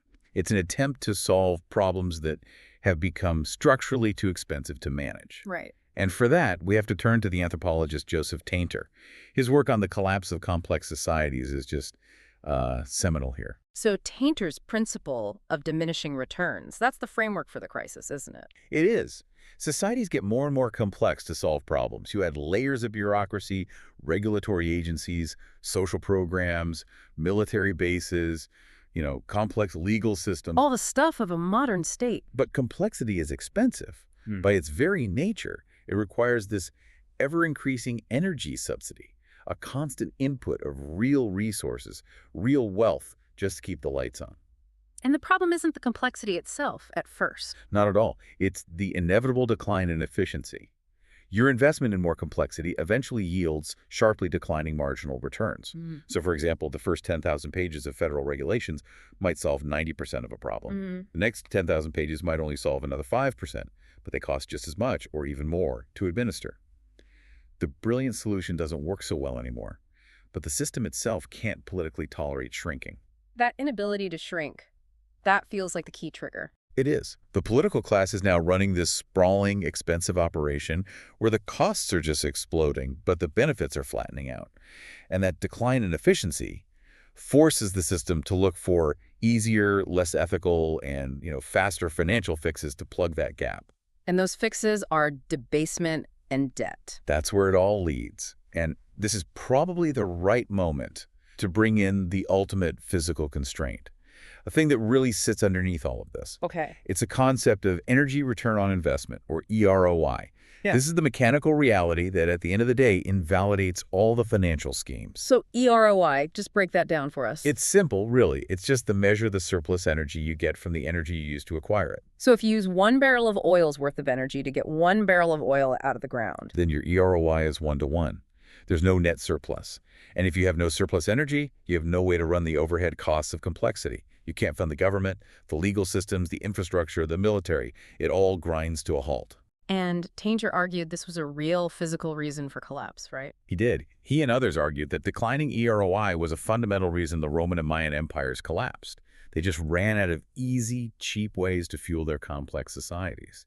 The financial crimes we're talking about, the debasement, the debt, they're just the political symptoms of trying to run this huge system on a shrinking energy base. You have to print fake money or borrow from the future to pretend the resources are still there. But that structure is only half the story. The other half is human nature, which brings us right back to Glubb's generational framework. He laid out the life of a great nation in these predictable ages, right? Pioneers, conquests, commerce. Right, and then affluence, intellect, and finally, decadence. And Glubb says the turning point happens right around the age of commerce, leading into affluence. Wealth just pours in and the population's focus shifts. The aggressive drive for expansion gets replaced by a desire for comfort. Exactly. And that leads right into the age of intellect, where critical thought can sometimes replace action and then decadence. And that's marked by intense materialism, deep selfishness, and a really dangerous loss of any sense of duty or self-sacrifice. And this is where the fiscal strain becomes just baked into the system. The citizens, they've lived through generations of wealth, and they start to believe the nation is just automatically and perpetually rich no matter what it produces. Right. So they demand lavish spending, but they don't recognize the other side of that coin, the obligation to contribute or sacrifice. Glubb actually pointed to a specific indicator of this, didn't he? He did. He said a clear sign of the decadent phase is the introduction of a massive, comprehensive welfare state that's supported entirely by debt. He pointed to the Arab Empire, in its later financially strained years, starting to offer free medical treatment and huge university grants. Which sound noble. Noble in principle, yes, but structurally unaffordable for an aging, slowing empire that was depending on imported wealth rather than real internal production. So this mental and moral decay, which is fueled by the structural costs of complexity, it directly sets the stage for military and financial overextension. Yes. The empire keeps projecting power, it makes promises it can't fiscally keep, and it takes on debts it can never repay. And the Soviet Union is maybe the starkest example of that. Oh, absolutely. The sources we looked at show the USSR was spending an unsustainable 15 to 20% of its GDP on its military. 15 to 20%. That's triple the percentage of the U.S. at the time, even though the U.S. economy was many, many times larger. And that spending wasn't for internal growth. It was purely to maintain the complexity of the global empire, propping up regimes in Cuba, Vietnam, fighting these ruinous wars in Afghanistan. It was an impossible cost structure. Utterly. The center committed to these global obligations, but the underlying centrally planned economy just couldn't generate the real wealth needed to sustain it. So when the complexity and the political promises outstrip the productive base and your eROI is falling, the political class faces this impossible choice. You either radically shrink the empire and admit failure, or you start performing financial magic tricks. And since political classes, historically, never voluntarily choose to shrink or admit they were wrong, they always choose the magic tricks. And that's the moment the crime begins. The government has to commit its first financial crime, secretly diluting the money supply to fund its impossible commitments. And that is the most consistent and, frankly, the most cynical act in imperial history. Currency debasement is, at its core, stealing wealth by deliberately reducing the intrinsic value of the money while trying to maintain its face value. Whether it's Rome mixing copper into silver or a modern central bank just expanding the digital money supply. The motive and the effect are identical. You generate currency units faster than real wealth is produced, and you finance your commitments without that immediate political backlash you'd get from direct taxation. It's the ultimate political workaround.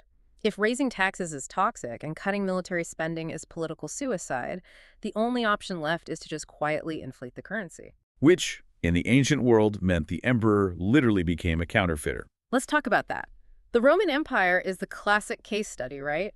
This process becomes a runaway feedback loop that just leads straight to collapse. It's undeniable. Roman finances really started to struggle in the 2nd century AD. It was made much worse by the Antonine Plague, which might have killed up to half the population. Half the population, which would decimate your tax base. Decimate the tax base, decimate agricultural production, and at the exact same time, the military budget was exploding. The cost of just maintaining the borders, plus this new reliance on hiring expensive mercenary troops. Another one of Glubb's signs of decline in civic duty. Yes. The historian Gibbon noted that hiring mercenaries imposed this crushing financial burden on the state long before those troops proved to be, ineffective or disloyal in battle. So Rome's solution was what? The systematic debasement of the denarius. Exactly.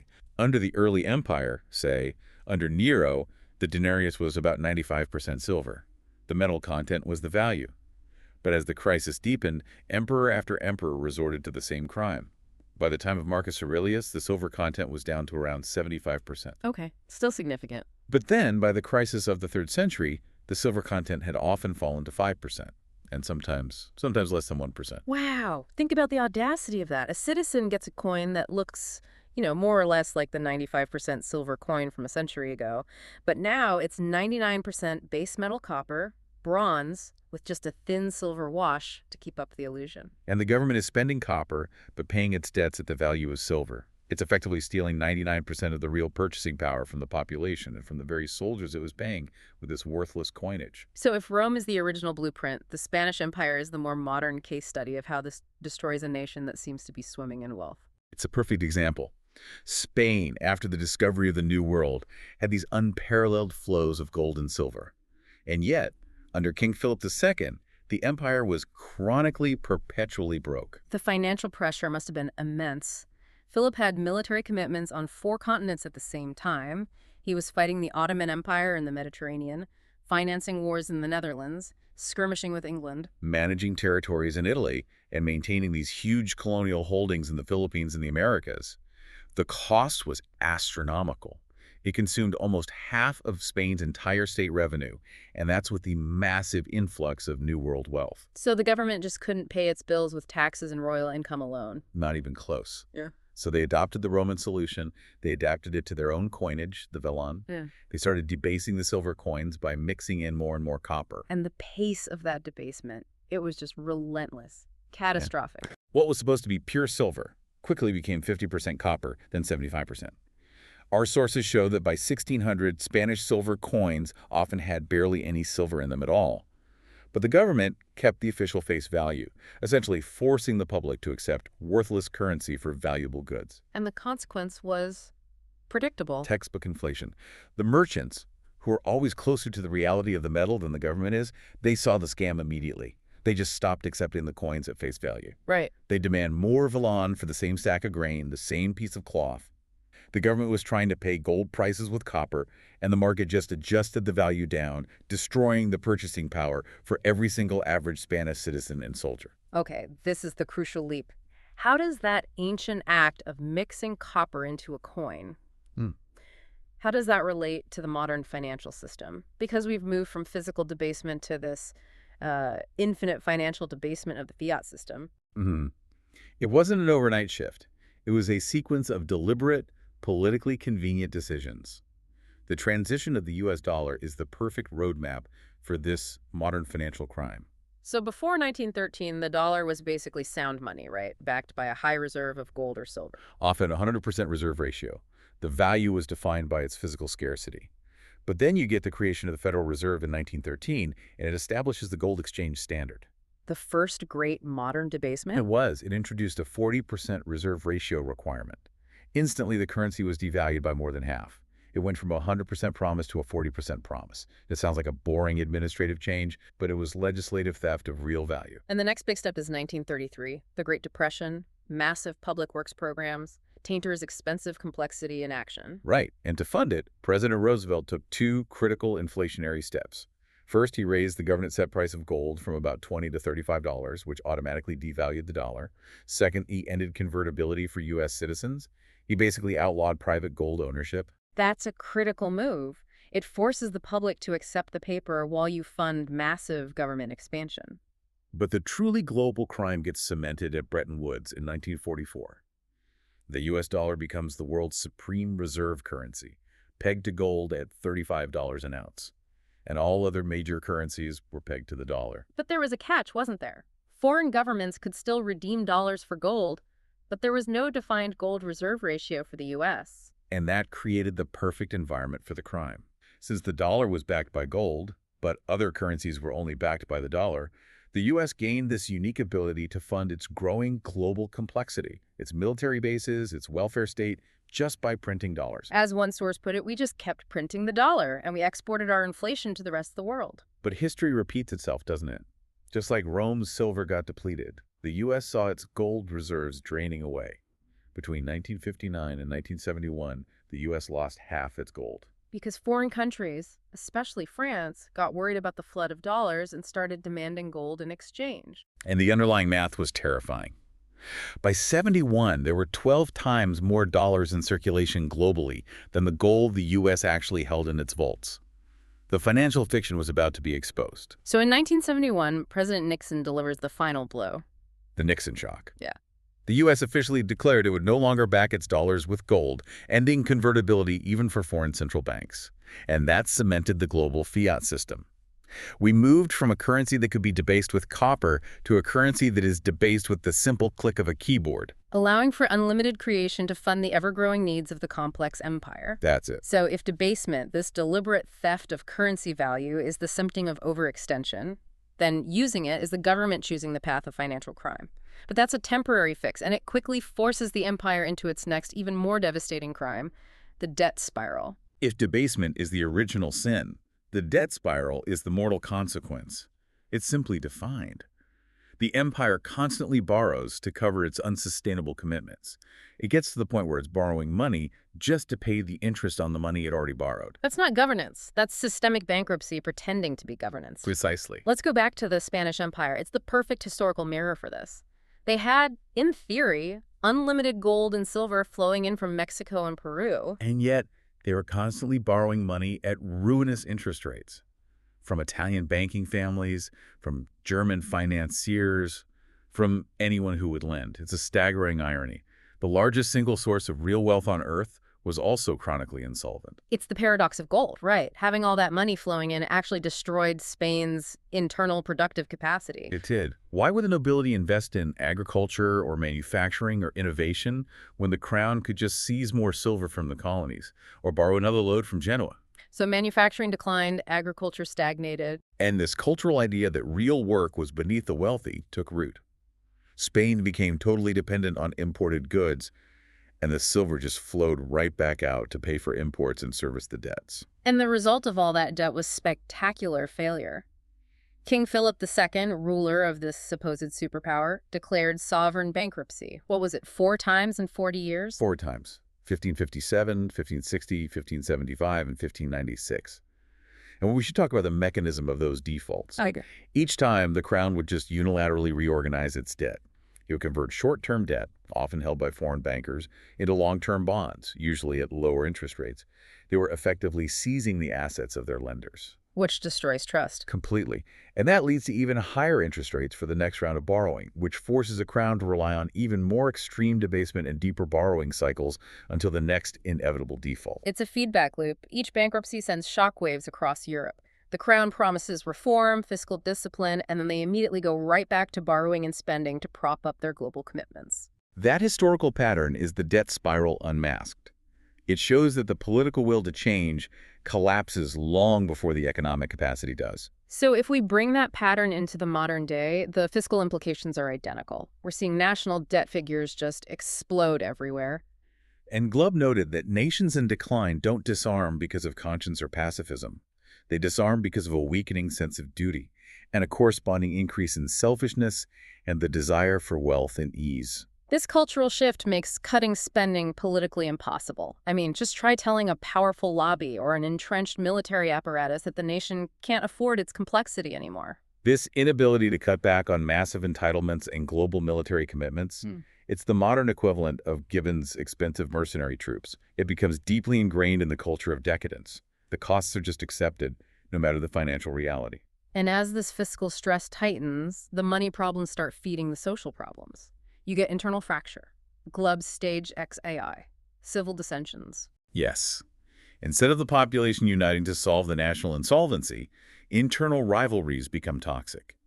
The focus shifts entirely inward. We've seen it throughout history. Byzantium was fighting these destructive civil wars while the Ottomans were literally at the gates of Constantinople. And the political polarization we see today, where trust in institutions plummets and rival political factions see each other as an existential enemy, not just opposition. Financial historians see that as an unmistakable sign of this late-stage fragmentation, all driven by resource scarcity and the debt crisis. But if Spain's debt spiral was this long, drawn-out cycle, the Soviet Union gives us a rapid-fire case study of a debt implosion. A perfect one. Their economy was already structurally fragile. Economic stagnation had set in by the 1970s. Central planning had failed so badly that a country with vast farmlands was a net importer of grain. And here's the core vulnerability. The Soviet system relied on oil revenue, and it had to use real money, gold, or hard currency from oil sales to buy foreign goods because the ruble was worthless internationally. They had no mechanism to sustain their complexity without those hard currency earnings. So when global oil prices dropped sharply in 1985, the crisis hit immediately. Their gold reserves just vanished. Because they had to keep up the illusion of solvency while importing food and technology. They ran out of real money. The state, for all its nuclear weapons and military might, was fundamentally broke. And the political collapse followed the economic failure almost instantly. Eastern Europe left Moscow in 1989. Within 900 days, a superpower just ceased to exist. Not because of an invasion, but because it could no longer financially sustain its empire. The debt spiral, combined with that reliance on a single commodity, it was fatal. And the economic trauma of that collapse was made even worse by something that often gets overlooked, the trade disintegration shock. Yes, the collapse of the central government ruptured all those intricate supply chains that Tainter's complex system depended on. Yeah. And that caused a GDP collapse that was actually greater than any other single factor. The numbers are just mind-boggling. Inter-Republican trade in the newly independent CIS nations, it declined by 83 to 84% between 1991 and 1993. For some nations like Armenia, the combined trade and price shocks led to an 85% loss of GDP. I mean, that's a collapse figure most economists didn't even think was possible in peacetime. There's one anecdote that just captures it perfectly. The hay baler factory. Yes, in the Kyrgyz Republic, a factory making hay balers. It relied on a specific compressor part from Estonia and specialized steel from Russia. After independence, the Kyrgyz firm couldn't pay Estonia in hard currency. Instantly, that supply chain was severed. The factory lost half its production capacity overnight because of one missing, unpayable-for part. It just shows that the loss of trade was often a greater cause of GDP loss than any of the attempted economic reforms. The evidence is just undeniable. The systematic debasement of the currency, combined with an unsustainable debt spiral, inevitably leads to a spectacular implosion, because the financial fiction can no longer mask the physical reality of the lack of productive capacity. So we've tracked the financial crimes, the dilution, and the debt. But we need to go back to that hidden mechanical failure that's driving this whole system. The reason financial cheating becomes necessary in the first place. We have to return to the decline of energy return on investment, EROI. The foundational physics that undermines all the political and financial games. Exactly. It's the ratio of surplus energy you get to the energy you spend to get it. The financial crises of stage 2 and 3 are just attempts to hide the fact that the EROI is falling below the level needed to maintain Tainter's complex society. It gives us a hard physical metric that monetary policy just cannot fix. If your system is trying to run on a diminishing energy base, where it costs more and more energy to get the next unit of energy, then debasement and debt are just the desperate symptoms. You're papering over a physical shortfall. And the critical threshold is, it's often underestimated. Estimates suggest an EROI of 3 to 1 is the absolute minimum you need just to sustain the essential overhead costs of a modern society. That covers government, infrastructure maintenance, legal systems, basic defense. Everything. When EROI falls below that, complexity becomes structurally unaffordable. And that leads inevitably to structural simplification, which is just a polite word for collapse. And the mechanical reality is pretty stark.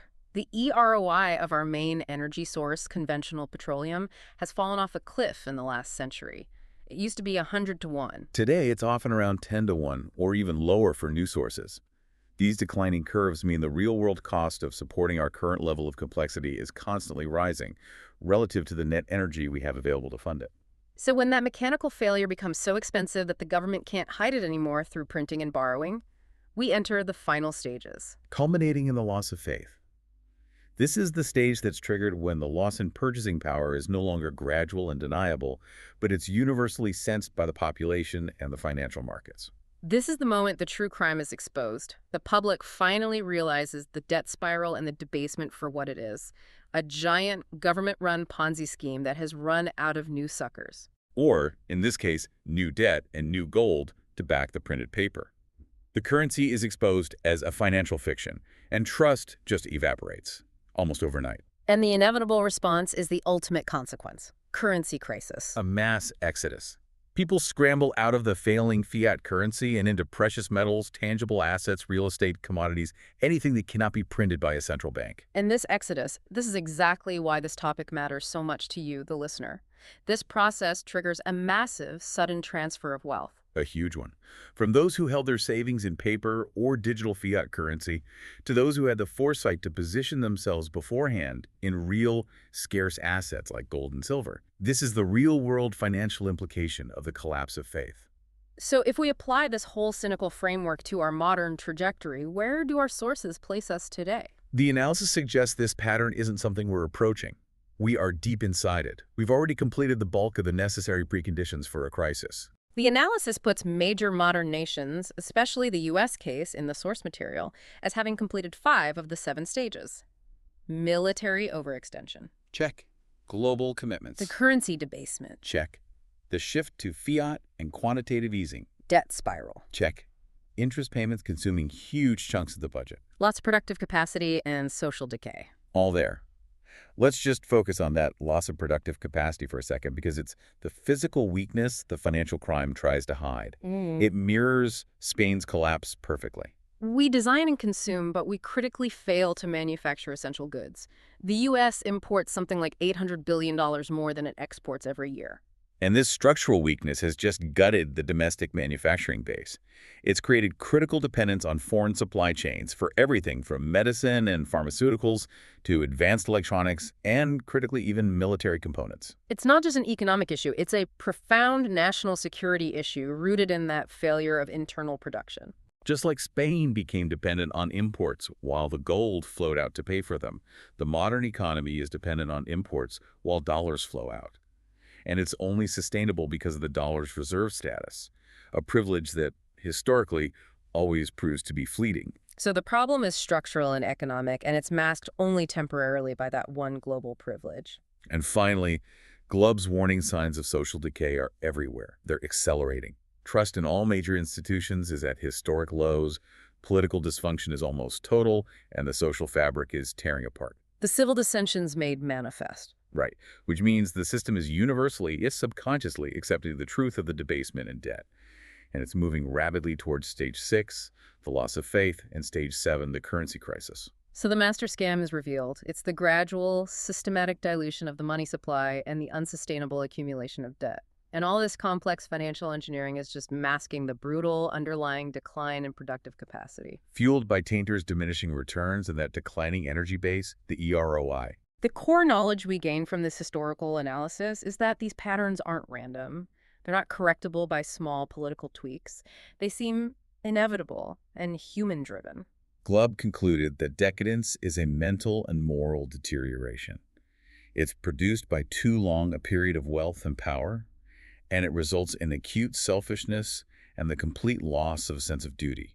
When a community reaches that point, when citizens aren't convinced that anything in life is worth saving, not the culture, not the institutions, certainly not the currency, they just stop making the effort to sustain the complex structure. That willingness to accept the financial fiction, that's the final stage before the collapse of faith. This whole analysis leaves us with a really provocative question, one that forces you, the listener, to confront the historical data directly.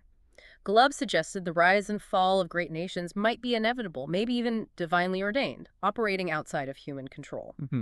And Joseph Tainter, when he was asked if it would be better to endure the complexity or just collapse sooner rather than later, he simply said, "I'll have to flip a coin." Given the stark, undeniable history we've just reviewed, the debasement, the debt, the inevitable currency crisis, and that resulting mass transfer of wealth, is the rational response for you, the informed listener, to panic? Or is it simply to embrace the coming simplicity and prepare for that necessary transfer of wealth by moving out of paper promises and into tangible, real assets? Something critical to ponder as you look at the structure of your own savings and security.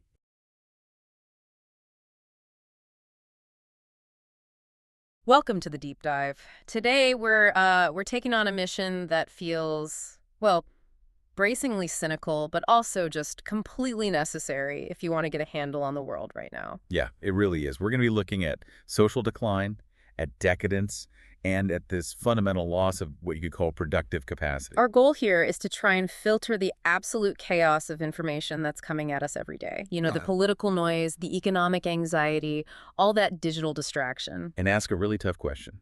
Yeah. Are these just, random blips on the radar? Or are they something more? Are they the predictable, maybe even terminal symptoms of a civilization that's sort of running out the clock? We've called this dive decadence in 4K.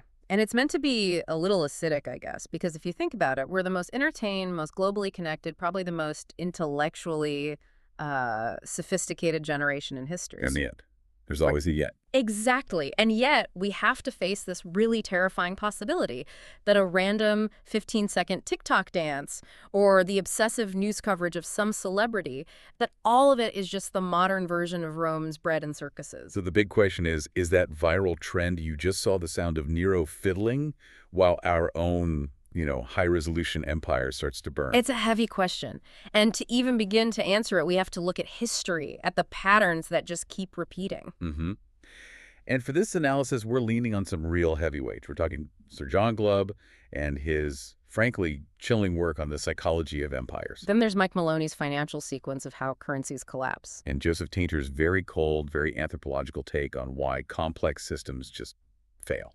The thing that gets me, the thing that's really unsettling, is Glubb's central finding. He looked at all these different empires, Assyrians, Romans, the British, and despite huge differences in technology, foot soldiers versus sailing ships. They all lasted about 250 years, roughly 10 generations. It's an astoundingly consistent number. That consistency is what makes this whole thing so compelling and so scary.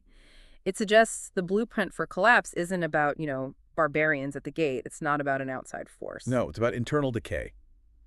It's a predictable kind of psychological exhaustion that sets in. And that's our focus today. That shift from what Glubb calls the age of affluence into the final age of decadence. A shift driven not by invasion, but by a collective loss of duty, a hyper-focus on personal gain, and then, inevitably, a failure to just maintain the system. The historical evidence is pretty clear on this. The final blow, the conquest, almost never happens because the enemy suddenly got stronger. It happens because the internal structure is already dissolved. The state becomes incapable of defending itself, often long before anyone on the outside even realizes it. Okay, let's unpack that core structure. I think starting with the systems perspective with Joseph Tainter makes a lot of sense. He sort of strips all the morality out of it. He really does. For Tainter, looking at societal collapse isn't a moral story. It's a technical problem, a systems issue. It's so tempting to look for villains, right? A bad emperor, a corrupt senate. It's our natural instinct. But Tainter says, just stop. Look at societies as value-neutral machines. They're complex, adaptive systems, and they're always trying to solve problems. It doesn't matter what the problem is. Resource shortages, internal squabbles, managing infrastructure. But the solution is always the same. Add more complexity. Always. You've got a traffic problem. You don't just live with it. You build a massive new highway interchange.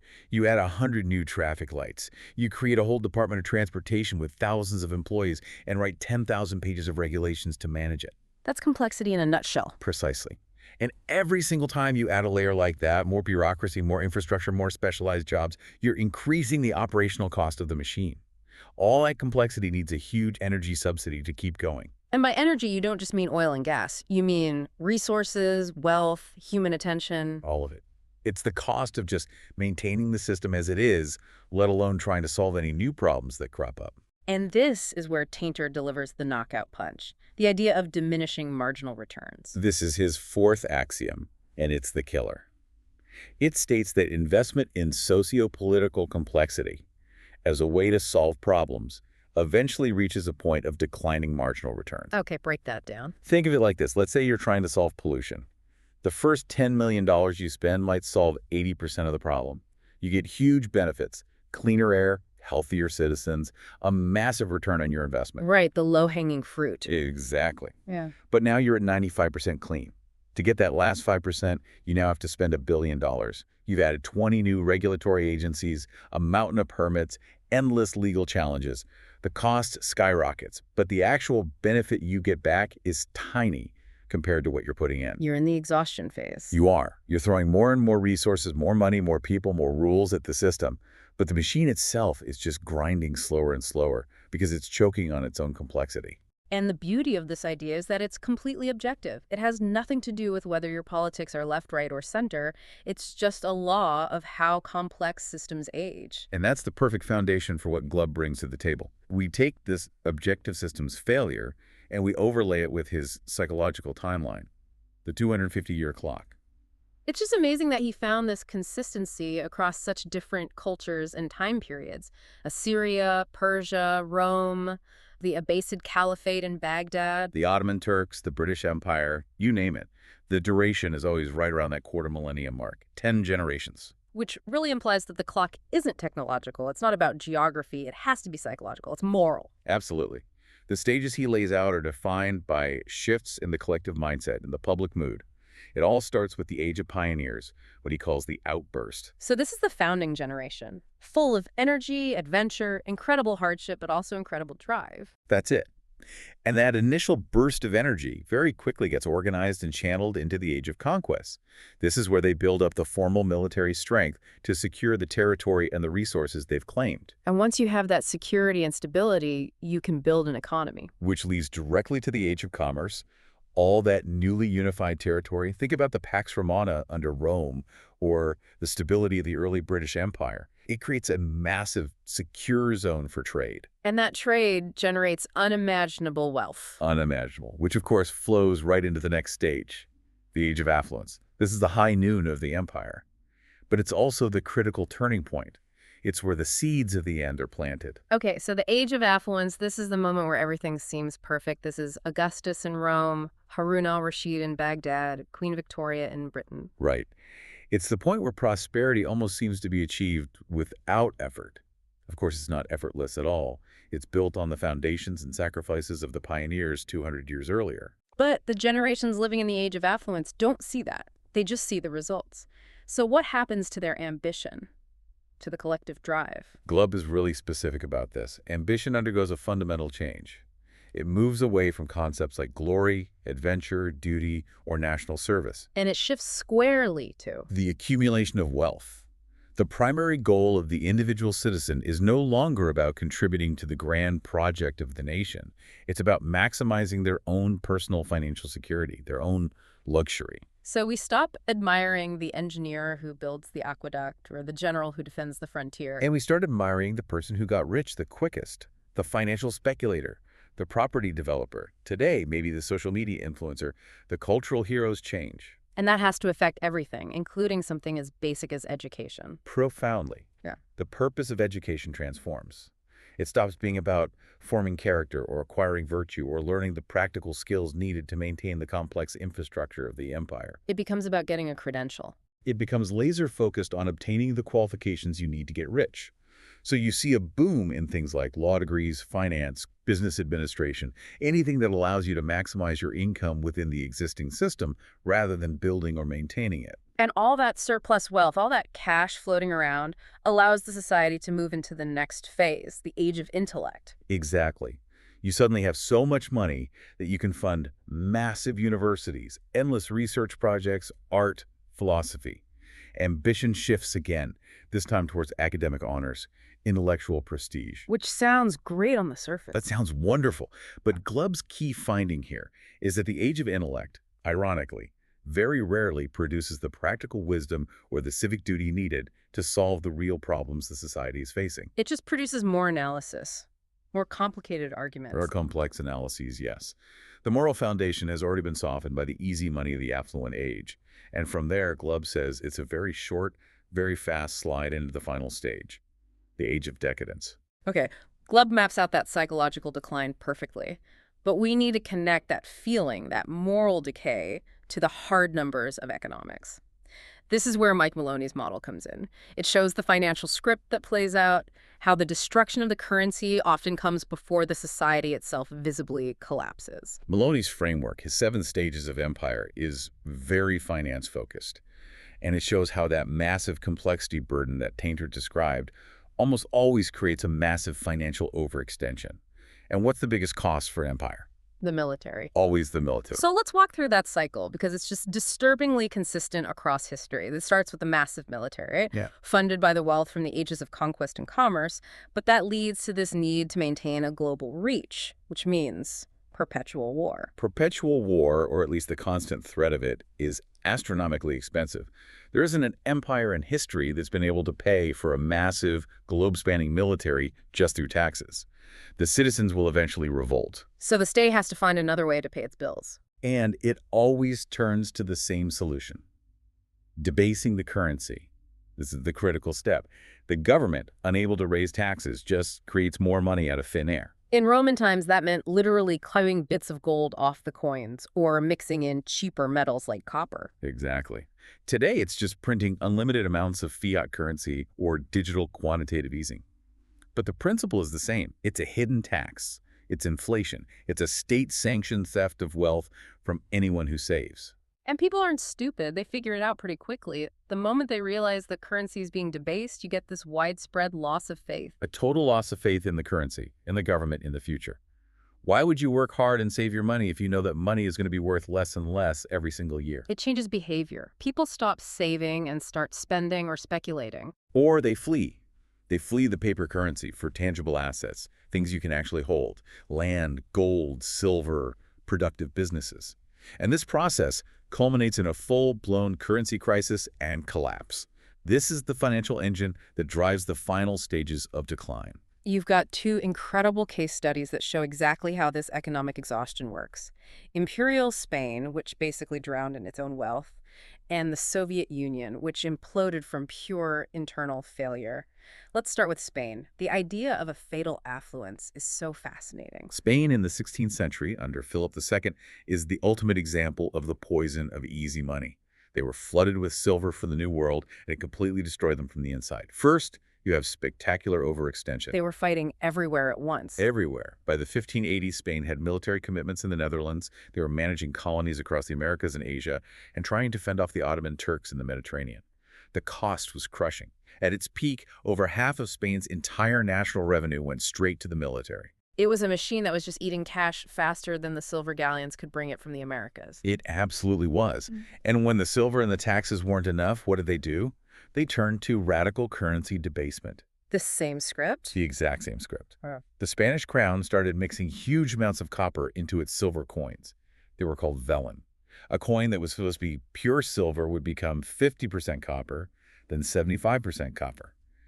Eventually, it was just a copper coin with a thin silver wash on the outside, but it still had the same face value stamped on it. That must have destroyed public trust. It annihilated it. It caused rampant inflation. And merchants all across Europe just started refusing to accept Spanish coins at face value. They'd weigh them or test them. The currency became a joke. And the debt that came with all this. Oh, the debt spiral was legendary. Spain basically became the poster child for sovereign default. They declared bankruptcy 4 separate times in just 40 years. 1557, 1560, 1575, and 1596. 4 times. 4 times. And each time they'd default on their bonds, they'd restructure the debt, promise to be more responsible, and then immediately go right back to borrowing and spending because the core problem, the insane military overextension, was never solved. But the real damage, the thing that truly sealed their fate, was the cultural shift, the loss of their actual productive capacity. The silver was like a drug that killed their domestic economy. It was pure poison. All that easy money completely destroyed the incentive to produce anything in Spain. Why would you bother investing in a Spanish textile mill, which was probably inefficient, when you could just import beautiful, high-quality cloth from Flanders with your silver?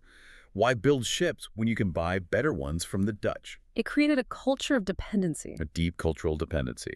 The Spanish nobility and even the regular citizens started to believe that real work manufacturing, farming, manual labor was beneath them.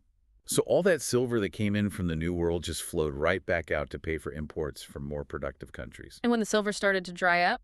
They woke up and realized their own economic engine was rusted shut. They'd forgotten how to make things for themselves. Wow. So if Spain was killed by too much money, the Soviet Union was the opposite. It was killed by a complete lack of it, a purely internal implosion. The Soviet collapse is the modern case study for Tainter's theory. You see diminishing returns on complexity leading to total systemic failure. And it happened so fast, breathtakingly fast, about 900 days from the fall of the Berlin Wall to the final dissolution. And like Spain, it started with overextension. Massive overextension during the Cold War. They were spending somewhere between 15 and 20% of their entire GDP on the military, just trying to keep up with the United States. That's about triple the percentage the U.S. was spending. So they were trying to compete on a global scale while basically bankrupting themselves at home. Absolutely. By the 1970s, their economy hit what you'd call terminal stagnation. Central planning was an unmitigated disaster. The factories were told to meet production quotas, not to make things people actually wanted or that actually worked, so they produced mountains of unusable junk. And the farms. Agriculture was so inefficient that a country with some of the most fertile land in the world had to import huge amounts of grain from the US and Canada just to feed its own people. Hmm. There was no innovation because there was zero reward for being more efficient or for coming up with a better idea. And their currency, the ruble, was never a real global currency like the dollar. It was completely worthless outside the Soviet bloc. So if the government needed to buy anything from the West advanced technology, that grain we mentioned, they had to pay for it with hard assets, Gold and oil. primarily gold and oil, and that became their Achilles heel. When global oil prices crashed in 1985, their main source of hard currency just vanished. They hit a financial dead end. They couldn't afford their military. They couldn't afford their empire. And they couldn't even afford to feed their cities. And that economic exhaustion led directly to the loss of empire. Yes. The Eastern European satellite states just walked away. The Soviet government was too broke to stop them. It wasn't a military defeat. It was an implosion. A financial and structural failure that killed a superpower from the inside out. It's a stark lesson that internal bankruptcy is just as deadly as any army. Which brings us right back to Glubb's final stages. This is where we see the cultural symptoms of a society that is choosing distraction over doing the hard work of maintenance. We're moving from the age of intellect into the age of decadence. This is the bread, circuses, and dopamine part of our dive. The age of intellect sounds so noble, doesn't it? But Glubb points out its fatal flaw. When you combine that intellectualism with the easy money of affluence and a general lack of moral purpose, it just decays into endless, incessant discussion and debate. You just have to look at our media landscape today. It's 247 political arguments, it's academic silos where people argue over tinier and tinier bits of abstract theory, it's committees analyzing the reports of other committees. It's just talk. An overwhelming cacophony of talk. Everyone is endlessly clever, everyone has a complex, nuanced argument, but nothing actually gets done. It's like the ship is slowly sinking, and the entire crew is gathered on the deck having a very sophisticated debate about the philosophical nature of buoyancy. Glubb called it the babble of talk. He observed that this absolute dedication to discussion, when it's divorced from any sense of self-sacrifice or duty, actually seems to destroy the power of action. It does. The society reaches a point where it believes any problem can be solved by just being clever enough, Yeah. by having one more debate, by writing one more white paper. They value the elegance of the argument more than the grunt work of actually fixing the leaky pipes. And while all the intellectuals are talking, what is the rest of the population doing? They're descending into the classic symptoms of the age of decadence. And Glubb's checklist from the 1970s is just eerily modern. He lists defensiveness, pessimism, materialism, frivolity, an influx of foreigners, the rise of the welfare state, and a weakening of religion. Let's really focus on the cultural core of that, the frivolity, the modern circus. Glubb saw that as a key marker. The declining civilization creates these elaborate, constant diversions for its people. And this does two things. First, it keeps the masses, who are often increasingly non-productive, quiet, and docile. And second, Second, it allows the educated and productive classes to ignore the creeping systemic failures all around them. It's a collective act of looking away. so the Romans had their gladiator fights and their chariot races. And we have the endless scroll. Social media, the 24/7 celebrity news cycle, algorithmically engineered outrage and distraction. It's a shift from a physical spectacle to a neurological one. A neurological addiction. We were literally trading our civic awareness and any sense of national stability for these little personalized dopamine hits. Some of the smartest minds of our generation aren't working on fusion energy or curing diseases. They're working on how to optimize an algorithm to keep you watching one more video. It's designed to maximize engagement, which is really just a euphemism for maximizing addiction. It is. All those old virtues that built the empire in the first place, discipline, delayed gratification, hard work, they just get eroded in favor of instant maximal consumption and entertainment. You mentioned there was a historical precedent for this obsession with celebrity, even back in Baghdad Caliphate. Yes, it's fascinating. During the decline of the Abbasid Caliphate in the 10th century, you can read historians from that time lamenting the exact same things. They write about a widespread indifference to serious civic and religious matters, a culture of hyper-materialism, and what they saw as very lax public morals. And the celebrity obsession. The authorities repeatedly tried and failed to ban popular singers and entertainers from the capital city of Baghdad. They saw them as a corrupting influence, but the public was obsessed with them. The gossip about these singers completely superseded any serious discussion about the state of the empire or the military threats on its borders. It shows that when a society stops caring about its own survival, it finds comfort in the shallowest possible distractions. And that frivolity is coupled with this deep psychological state of pessimism and defensiveness. Glubb saw this as a crucial psychological shift. The wild courage and optimism of the pioneers is replaced by a deep, pervasive loss of self-confidence. The empire literally stops believing in itself. So things like military readiness or strong defense start to be seen as, what, primitive, Feeling. aggressive? Exactly. They get denounced as politically incorrect or unenlightened. The new motto becomes, civilized peoples are too proud to fight. But Glubb had a more cynical take on that. He did. His conclusion was that nations in this stage don't disarm out of some high-minded moral conscience. They disarm because of a simple weakening of the sense of duty and a massive increase in selfishness. They're just too self-absorbed and, frankly, too lazy to make the sacrifices required to defend themselves. Okay, let's move from the circus to the bread, the pan, the Roman welfare state and the trap it creates. The Roman Empire is the absolute prototype for this part of the cycle. You had this massive rise in institutional unemployment, mainly because the economy was built on cheap slave labor, which displaced ordinary Roman citizens from their jobs. And that created a huge fiscal problem, right? A brutal one. Slaves don't pay taxes. So the government's revenue was collapsing at the exact same moment that the demand for state relief and handouts was skyrocketing. The perfect storm. It was. And to solve it, to prevent riots and keep the peace, Rome implemented the annona, the dole. It started as free grain for the urban poor and eventually included free money and other goods. So you're talking about huge government subsidies, all designed to keep this growing, non-productive population fed and happy. And it's all paid for by the wealth that was generated centuries earlier. By the late Empire, you had hundreds of thousands of Roman citizens who were completely dependent on this free grain dole. And that requires massive government spending, which fuels more debt, which makes the inflation from the debased currency even worse. It's a vicious cycle. It is. And Glubb warns that this kind of lavish state benevolence is a regular milestone in the life of any aging empire. It's built on the fatal assumption that the wealth will just keep flowing automatically, even long after the productive engine of the economy has stalled. And he notes this cycle continues until, in his words, the economy collapses, the universities are closed, and the hospitals fall into ruin. There's one last psychological marker of this end-stage decay, and it might be the most toxic of all. Oikophobia. Oikophobia. It was a term coined by the philosopher Roger Scruton, and it means the fear, or more accurately, the loathing of one's own home, your own culture, your society, your nation.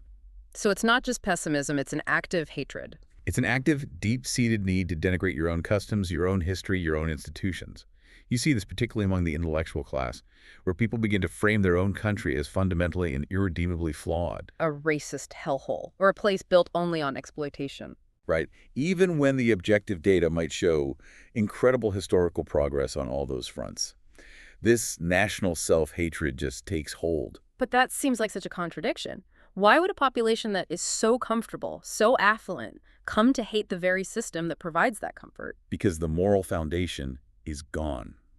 The story that justified the sacrifices of the pioneers and the hard work of the Age of Commerce has been replaced by guilt and abstract intellectual theories. When duty is replaced by selfishness and national pride is replaced by national guilt, that self-hatred becomes a political weapon. It fuels tribalism. Lethal tribal loyalties. Instead of uniting to face a common threat, the society turns inward. The internal political hatreds intensify. Winning the internal political battle becomes more important than the actual survival of the nation. And we have a chilling historical parallel for that in the Byzantines. The Byzantines are the starkest example you could find.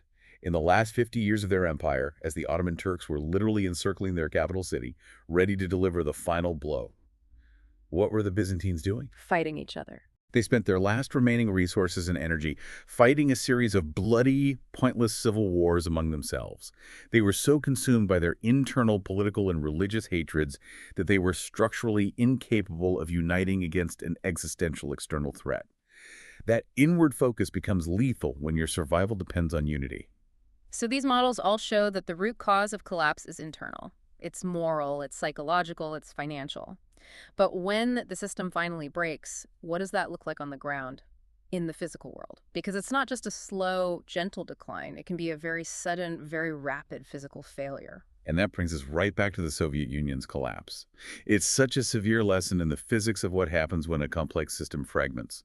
The entire Soviet economy was a perfect example of what Tainter warned about. An overly complex system built by central planners who prized extreme specialization above all else. So they prioritized a theoretical efficiency, but in doing so, they created these fatal choke points, places where the failure of one tiny part could bring the entire machine to a screeching halt. That's exactly what happened. Political borders are one thing, but economic borders are something else entirely. The central planners in Moscow would often decide that, for maximum efficiency, only one factory in the entire vast Soviet Union would produce a single critical component. Can you give an example of that? Sure. Research has shown that 34 out of 65 key pieces of agricultural equipment were made by a single monopoly firm for the whole union. So imagine you have a factory making hay balers in, say, the Kyrgyz Republic, but that hay baler absolutely depends on a specialized compressor part that is only made by one supplier in Estonia. So when the political system broke down, when the Berlin Wall fell, and these republics started declaring independence, Those highly integrated supply chains didn't just bend, they snapped instantly. the result must have been a catastrophic trade disruption. It was an astonishing collapse. The internal trade between the Soviet republics, the commerce that was the lifeblood of their economy, it fell by between 83 and 84% in just 2 years, between 1991 and 1993.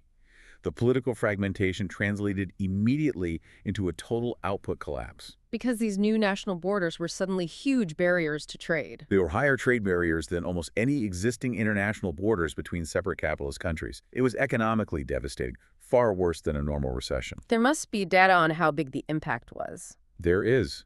Studies show that a one standard deviation increase in this kind of withheld trade, driven by nationalism, led to a 0.56 standard deviation decline in annual GDP growth. That's an average drop of about 7.5 percentage points per year in some of these new countries. It's a perfect demonstration of how highly specialized, complex systems that fragment politically just experience rapid, destructive economic failure. It's really important to distinguish this kind of physical fragmentation from a more typical global financial crisis, like the one that happened a few years later in 1998. Yes, that's a crucial distinction. It's the difference between fragmentation and contagion. The 1998 Russian financial crisis was a contagion event. It spread because the world's financial institutions were all interconnected through the international loan market. So when Russia defaulted, it created fear in the whole system. Exactly.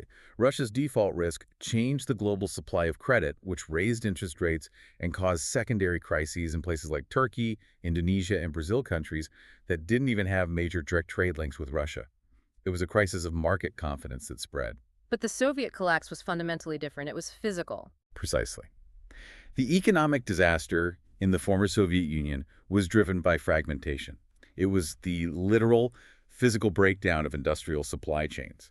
It wasn't just a loss of confidence. It was a factory in Ukraine shutting down because the specialized ball bearings it needs are now on the other side of a new hostile border in Belarus. Fragmentation is a much more sudden and severe economic shock than contagion. And this physical breakdown isn't just about factories. It eventually hits the basic infrastructure that we all take for granted. Collapse always involves what you might call fraying edges and broken windows. It's the slow, painful decay of the systems that support our complex lives. Roads develop potholes that don't get fixed. Bridges are declared unsafe. Sewer systems start to fail. Because the cost of maintenance becomes too high. It becomes too high compared to the returns you're getting, or, more importantly, it becomes too high compared to the more urgent political demand for welfare payments and handouts. And this ties directly back to Tainter's problem of complexity and the hard physics of energy return on investment, or EROEI. E or EI. This is the fundamental equation of civilization, right? It measures how much surplus energy you get back for every 1 unit of energy you spend to get it. It's everything. A massive energy surplus isn't a luxury. It is the absolute prerequisite for a complex society. You need that surplus to fund wealth, leisure, culture, and most importantly, all that complexity we've been talking about. Scholars have even argued that a decline in EROEI was a factor in the fall of Rome. They have. And today we're facing our own EROEI challenge. The EROEI for our best and most accessible energy source, conventional petroleum, has fallen off a cliff. Back in the day, you'd put in the energy equivalent of 1 barrel of oil and get 100 barrels back. 100 to 1. That's a massive A surplus. huge surplus. Today, because we have to go to deep water drilling, hydraulic fracturing, and deal with massive regulatory complexity, the EROEI for oil is down to roughly 10 to 1. 10 to 1 still sounds pretty good. It sounds high, but you have to remember what that surplus energy is paying for. It's not just for driving your car. It's funding the entire non-essential complexity of our world. The power grids, the international banking system, the sanitation infrastructure, global shipping, the entire apparatus of government. There has to be a cutoff point, a minimum EROEI needed to keep the lights on. There is. The estimates suggest that the minimum EREI needed to sustain a complex modern society, one that can support the age of intellect, the welfare state, and a modern military, is probably well above 3 to 1. Once the energy it takes to maintain the complexity starts to consume most of the energy you're harvesting, the system dies, and infrastructure decay becomes unavoidable. You just can't afford to maintain the complex machine you built anymore. This has been a very sobering and exhaustive deep dive into the life cycle of empires. From the internal psychological collapse that Glubb documented, through the financial implosion Maloney defined, to the hard limits of resources and systems that Tainter detailed. And the most chilling takeaway for me is just the similarity. The relentless similarity across all these different historical eras, despite the huge technological gaps between them. The pattern is just undeniable. Pioneers to commerce to affluence to decadence. It's relentless. Yeah. And we've established that the real drivers are always internal. It's that slide into selfishness and materialism. It's the elevation of endless debate over necessary action. It's that collective loss of a sense of duty. And the way the empire actually ends, whether it's a military defeat or a purely economic implosion, that's almost incidental. It just depends on what the external pressures are at that moment. The internal weakness is the cause.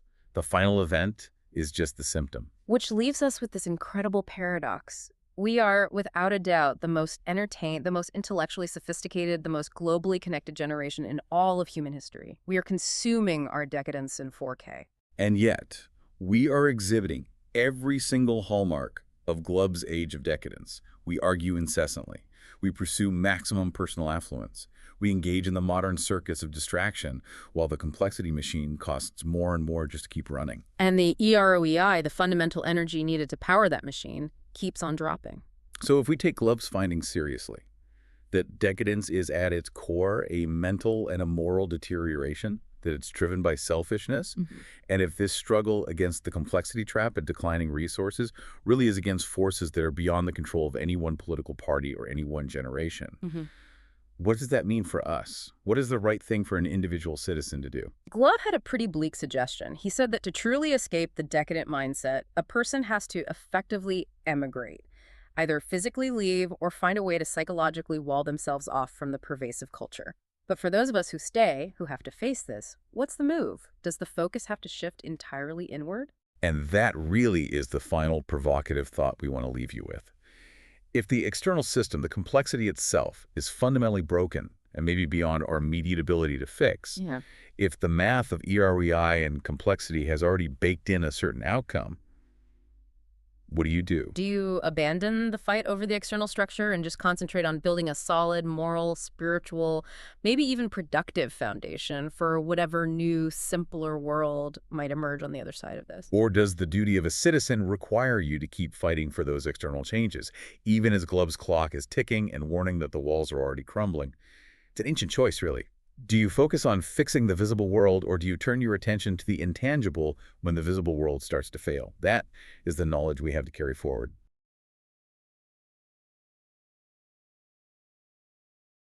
So today we're doing something a little different.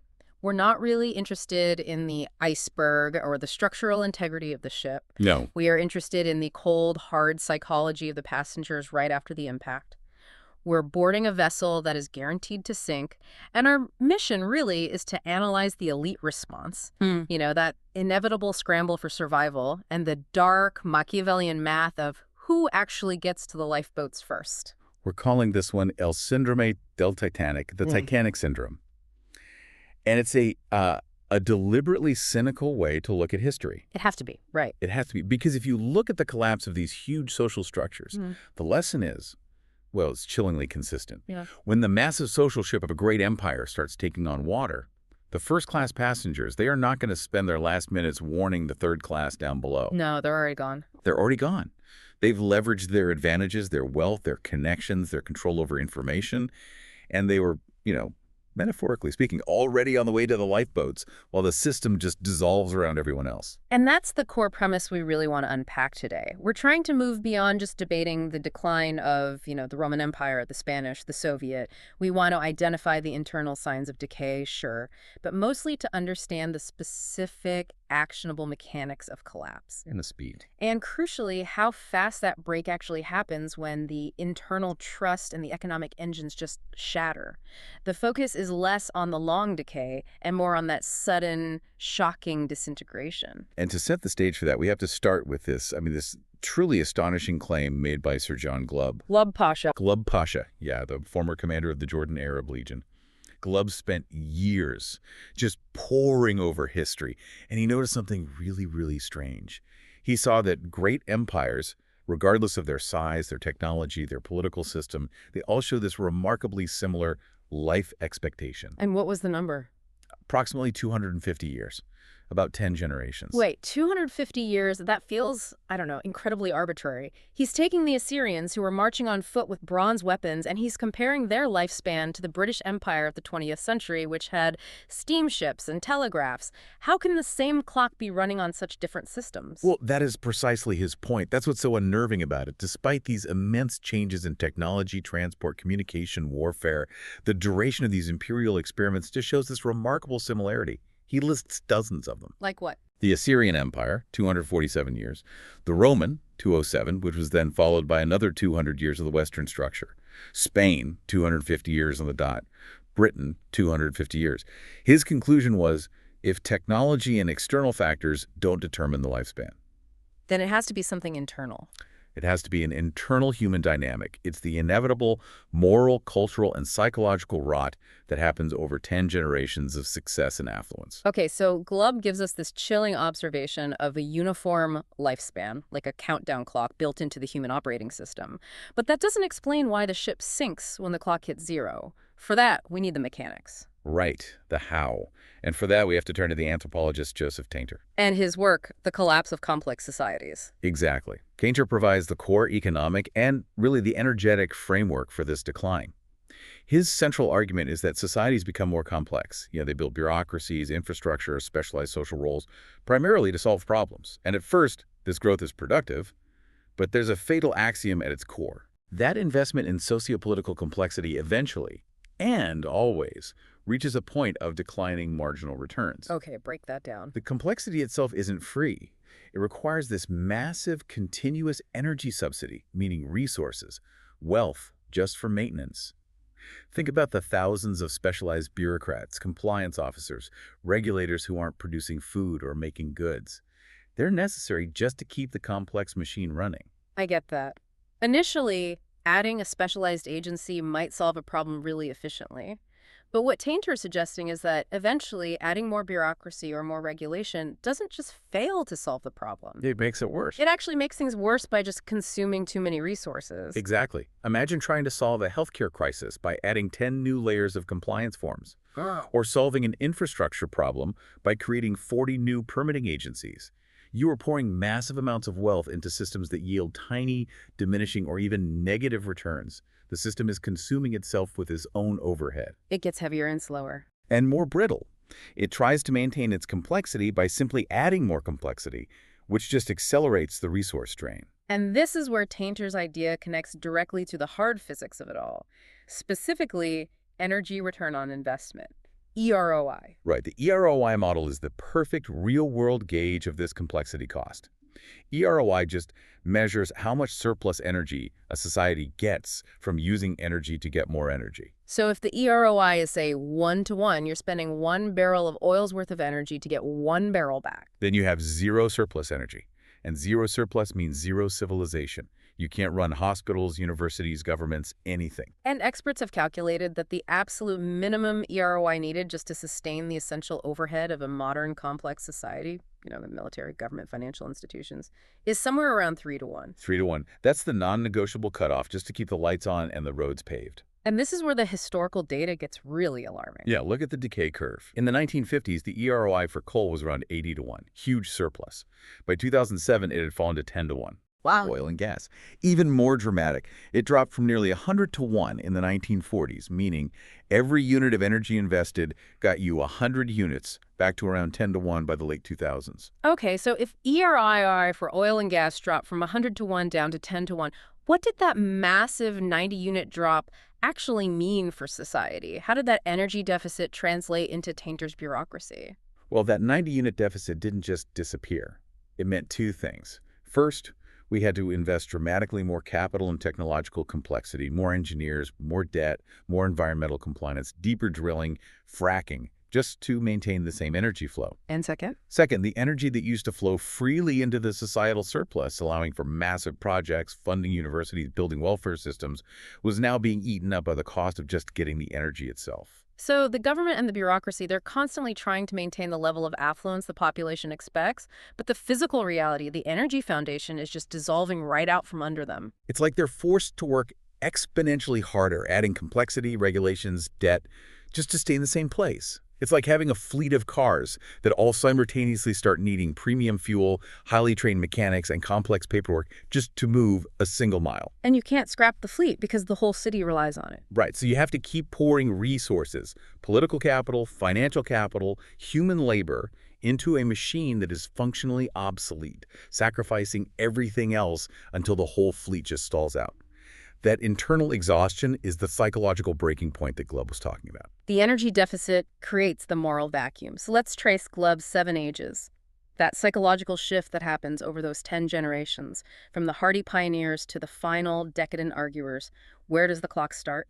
It starts with stage 1, the age of pioneers, the outburst. This is driven by necessity, characterized by this extraordinary display of energy, courage, enterprise, and usually deep poverty, like the early Arab Empire. Glubb's perfect example. Bursting out of the desert after Muhammad's death, they built an empire from the Atlantic to India in 70 years. They're poor, they're aggressive, they're daring because they have nothing to lose. And this raw energy then gets weaponized in stage 2, the age of conquests. Yep, they quickly shed that undisciplined phase and adopt sophisticated military structures. This stage is marked by organized professional campaigns. Military tradition is everything. Glory, honor, duty are the main goals. They're focused outward on expansion, which naturally leads to an economic boom once those territories are secure. That's stage 3, the age of commerce. Commerce flourishes because security is guaranteed across huge territories. Think of the Roman Empire. An official could travel from Britain to Syria thousands of miles, all within one legal system, using one currency. That secure, low-friction environment creates massive, unprecedented wealth. But that commercial success breeds a kind of subtle internal poison. The moment the empire pivots inward, this is stage 4, the age of affluence, the danger zone. In the age of affluence, wealth is no longer something you earn through struggle. It's assumed to be automatic, a birthright. The pursuit of money completely replaces honor and glory as the primary virtue. The spirit of service just dissolves. The young generation seeks university not for knowledge, but for the qualifications that will let them get rich easily. Selfishness just permeates everything. And since the physical world is already conquered, ambition shifts to the abstract. So we enter stage 5, the age of intellect. Exactly. All that surplus wealth means massive funds are now available for the pursuit of knowledge. Universities and colleges become a social passion. Glubb compared the Arab world in the 11th century, building a university in every town, to the modern West. Ambition shifts completely away from military glory toward academic honors and, debate skills. But Glubb sees this intellect phase not as a sign of health, but as a symptom of a much deeper problem, the transition to decadence. He sees it as a breeding ground for endless discussion, debate, argument. He calls it a babble of talk as the ship drifts onto the rocks. The dangerous idea grows that the human brain alone can solve all the world's problems with cleverness, without any unselfishness or dedication to service. Intellect, excessive debate, and the erosion of duty, they all appear at the same time. The society is literally talking itself to death. Arguing over how to rearrange the deck chairs. Precisely. So the mental shift is complete. The brave pioneers are replaced by clever, rich, and perpetually arguing intellectuals. And now we hit stage 6, the age of decadence, which Glubb says has 4 very specific symptoms. What are the undeniable markers of the end? First, and this is maybe the most psychologically revealing, is pessimism and frivolity. A debilitating, universal pessimism starts to pervade the people.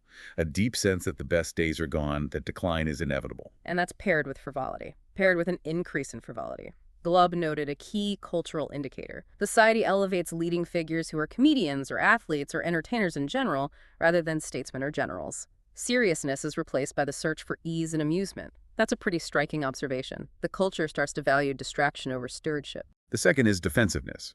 Military readiness starts being denounced as primitive, dangerous, immoral.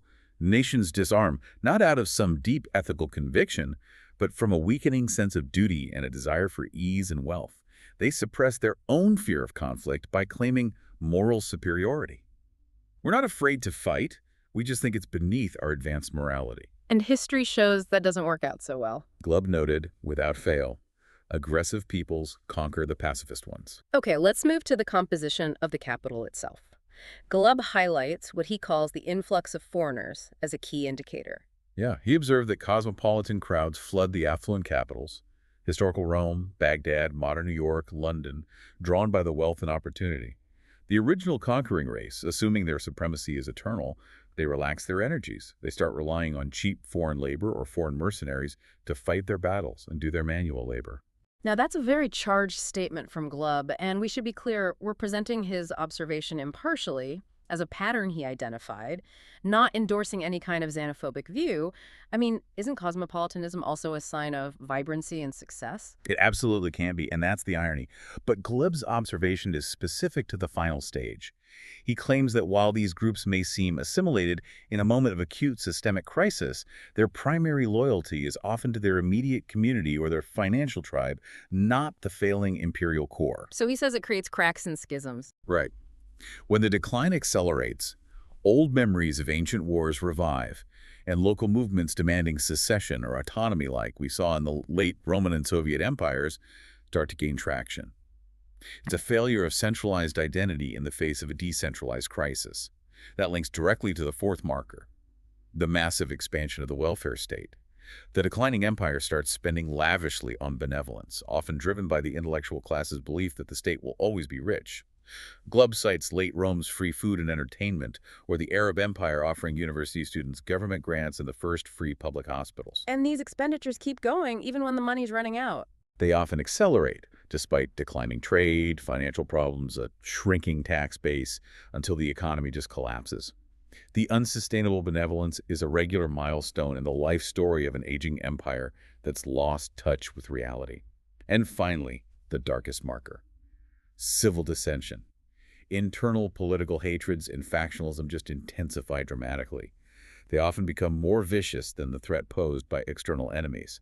You'd expect factions to unite when survival is on the line, but the reverse happens. Like the Byzantines. The Byzantine Empire was being dominated by the rapidly expanding Ottomans, and the Byzantines spent their last 50 years fighting each other in repeated civil wars, which just made it easy for the Ottomans to administer the final blow. Internal rivalries get more acute and poisonous as the nation gets weaker, and it accelerates the collapse. The empire is literally self-sabotaging. It's like a large-scale political manifestation of the prisoner's dilemma, where optimizing for your short-term local victory destroys the entire society. And that selfishness, that focus on immediate local gain, is the psychological fuel for the final rapid economic disintegration we're about to get into. Okay, so if Glubb provides the psychological roadmap, now we need the economic mechanism that actually triggers the final collapse. How the age of affluence suddenly becomes the age of decadence through financial exhaustion. Well, we can use a pretty comprehensive 7-stage model of currency and financial collapse. And when you apply it to past empires, you see that financial erosion always leads the end.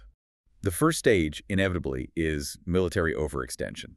You need massive spending to project power globally, which the economy just can't sustain. I mean, the Spanish Empire under Philip II is the classic example, right? It's the textbook case. Yeah. Spain in the 1500s was fighting on 4 continents at once. The Ottomans in the Mediterranean, rebels in the Netherlands, skirmishes with France and England, and managing a colonial empire from Mexico to the Philippines. The cost was staggering. Records show 50% of state revenue routinely went just to the military. And the Soviets mirrored that. Completely. Spending between 15 and 20% of their GDP on the military, trying to match American influence everywhere from Cuba to Afghanistan. And the sheer size of that commitment outruns the economy's ability to generate tax revenue, which forces the state into the next stages. Currency debasement and the debt spiral. When taxes aren't enough, you have two options: borrow or debase the currency. Spain did both. They constantly mixed copper into their silver coins. A coin that was supposed to be pure silver became 50% copper, then 75%. The face value stayed the same, but the intrinsic value plummeted, causing hyperinflation. and forcing merchants to just stop accepting the coins. At the same time, Spain borrowed constantly, backed by promises of future New World silver, which led to an astonishing 4 sovereign bankruptcies in just 40 years. The modern equivalent, of course, isn't mixing copper into silver. It's quantitative easing, printing money, or just rapidly increasing the national debt. Exactly. You see the same trajectory. The overextension and debt are real, but here's where Glubb's psychological framework meets the balance sheet failure. Stage 4. The loss of productive capacity, or what you could call the paradox of wealth. How can unlimited gold and silver, the kind Spain was getting from the New World, actually destroy a nation? That seems completely counterintuitive. Because wealth without effort kills productive drive. When you have unlimited cash flow from the Americas, you start making things yourself. Why invest in complex manufacturing or agriculture or innovation when you can just buy everything cheaper from your neighbors, England, the Netherlands, Italy? So the Spanish nobility considered work beneath them. They did. They focused on courtly life and patronage. So they essentially traded their means of production, their farms, their factories, their innovation for immediate currency flow. They turned themselves into a massive gold-rich service economy for the rest of Europe. Which is a fundamental economic vulnerability. Precisely. Manufacturing declined, agriculture stagnated, and Spain became fatally dependent on foreign supply chains, which they subsidized with their own silver. Once that flow of silver slowed down or their military expenses spiked, the domestic economy had no resilience. It had no ability to generate real wealth internally. And this leads us directly into the later stages of collapse, stage 5, 6, and 7, which are triggered when the government realizes the debt spiral is terminal and the productive economy is hollowed out. Stage 5 is capital flight. Wealthy citizens and foreign investors, they recognize the state is insolvent, and the currency debasement is only going to get worse. They start moving their liquid assets out of the country into safer foreign havens, which immediately leads to stage 6. Loss of confidence and hyperinflation, yes. As the state prints money to cover its expenses and the tax base shrinks, hyperinflation kicks in. People reject the national currency. They switch to barter or stable foreign currencies. And the bond market, the state's ability to borrow, it just vanishes. No rational creditor believes they'll be repaid with currency that holds its value. The government loses its ability to finance itself. And that's the trigger for the final stage, stage 7. Final collapse, where the social fabric just tears apart.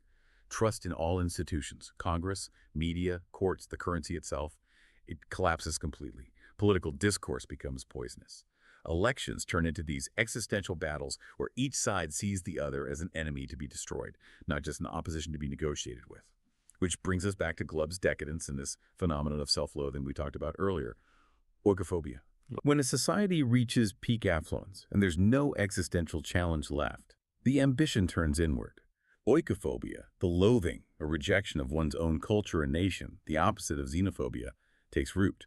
People start rejecting the very ideals and systems that brought them to that height of security and wealth. Which is why you see this sort of nihilistic urge to burn it all down, or the explicit rejection of capitalism or Enlightenment ideals, even by the people who benefit most from the stability those systems provide. They're so secure and so affluent that they have nothing left to strive for but a kind of self-flagellation. And that loathing is often mirrored by a surge in atheism or radical relativism, which is the ultimate fatalism. If there's no objective morality, then the society is captive to self-seeking and decadence, which reinforces Glubb's observation that the age of intellect quickly becomes the age of decadence. There's no binding duty or commitment left. The human spirit moves from courage to materialism, argument, and finally, self-hatred. It's the perfect recipe for a swift ending. We've established the slow, predictable march toward internal decay. Now we have to talk about the speed of the end, because the final collapse isn't a long, gentle slide. It's often this terrifying, catastrophic, and just breathtakingly swift break, especially when the elites prioritize their own exit. And our ultimate case study for this is the Soviet Union. The speed is the most shocking lesson. It took just 900 days. From the fall of the Berlin Wall in November 1989 to the complete dissolution of a nuclear superpower in December 1991. It didn't lose to an invading army. It lost to internal failure. The Soviet Union wasn't destroyed by a bomb. It was destroyed by a supply chain failure driven by selfishness. That's the core mechanism. The Soviet economy was centrally planned and highly integrated. This created incredible systemic fragility because production was geographically concentrated. You'd have one, maybe two, firms producing a specific input for the entire union, often thousands of miles away from the final user. So the entire system was running with zero redundancy. Give us that devastating real-world anecdote that highlights this fragility. The hay baler example is essential. There was a hay baler factory in the Kyrgyz Republic, thousands of miles from the industrial heartland, that required one specific small compressor part. Okay, that part was only available from two sources. One firm in Estonia and one in Russia. When the political and supply links broke down after 1991, that factory could no longer get that single component. Production collapsed instantly, resulting in the immediate loss of about half the factory's total output. So it wasn't the loss of tanks or steel, it was the loss of a tiny compressor for a hay baler that cascaded through the whole system. Exactly. The fragility was baked in, but what pushed the local republics, the managers, the elites, to actively hasten the collapse, to create this sudden, devastating disintegration. They were essentially accelerating their own ship's sinking. And this brings us right back to the cynical psychology of the Titanic Syndrome, elite discretion, or what economists call reverse mercantilism. Okay. Under the socialist federalism system, managers got rewards based on the output they produced, not for the delivery of that output to other republics. The political structure had these powerful centrifugal tendencies that just rewarded self-interest over collective welfare. So if you were a manager or a local party boss in a republic, what was your utility-maximizing move as the central government got weaker? You realize that under the system, your imports from other republics were essentially free, provided under the plan. But your exports, what you shipped out, returned very little economic value to your specific region.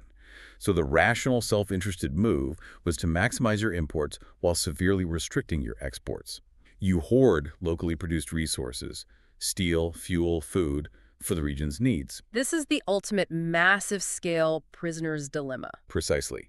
If Republic A complies with the plan and sends its resources, but Republic B exercises discretion and withholds them, Republic B benefits hugely. So the Nash equilibrium, the guaranteed result when both act rationally in their own self-interest, is discretion, discretion. Every republic withholds goods. Which leads to dramatically lower trade and welfare for the Union as a whole. But crucially, it maximized the short-term political and material payoff for the individual republic choosing to keep its resources. The local elites were literally grabbing their own smaller lifeboats at the expense of the flagship's stability. And this was all magnified by the political developments. The declarations of sovereignty acted as a clear, immediate signal to everyone else. They were the absolute political indicator that the trading regime was broken. Nationalist movements became more vocal, and these unilateral declarations of sovereignty acted as a clear signal to neighbors to cut ties immediately because they could no longer rely on inputs from that region. And we have quantifiable evidence of the devastating economic effect of that signal, right? Proving the political disintegration drove the trade disintegration, not the other way around. Yes, econometric analysis shows the immediate impact. Holding all else constant, a 1% earlier declaration of sovereignty by the more secessionist republic had the effect of decreasing bilateral trade between them by a massive 2.26%. Can you illustrate that with a specific pair? Sure. Take Ukraine and Estonia. Due specifically to Estonia's early declaration of sovereignty and its clear desire to pivot west, trade between Ukraine and Estonia was expected to be lower by a factor of 4.6 compared to trade between, say, Ukraine and Uzbekistan, which is a less secessionist pairing. So this internal political border, created by the breakdown of elite commitment and this reverse mercantilism, became far more severe than many international borders between stable capitalist countries. That's how the 900-day collapse happened. Systemic fragility met the ultimate self-interest of local elites. The Soviet Union is dissolved, but the economic story of the fallout doesn't end there. The collapse of that integrated space in '91 set the stage for the next financial disaster, the Russian default of 1998, which really revealed just how globally connected the system had become. The post-Soviet Russian economy was operating in extreme fragility.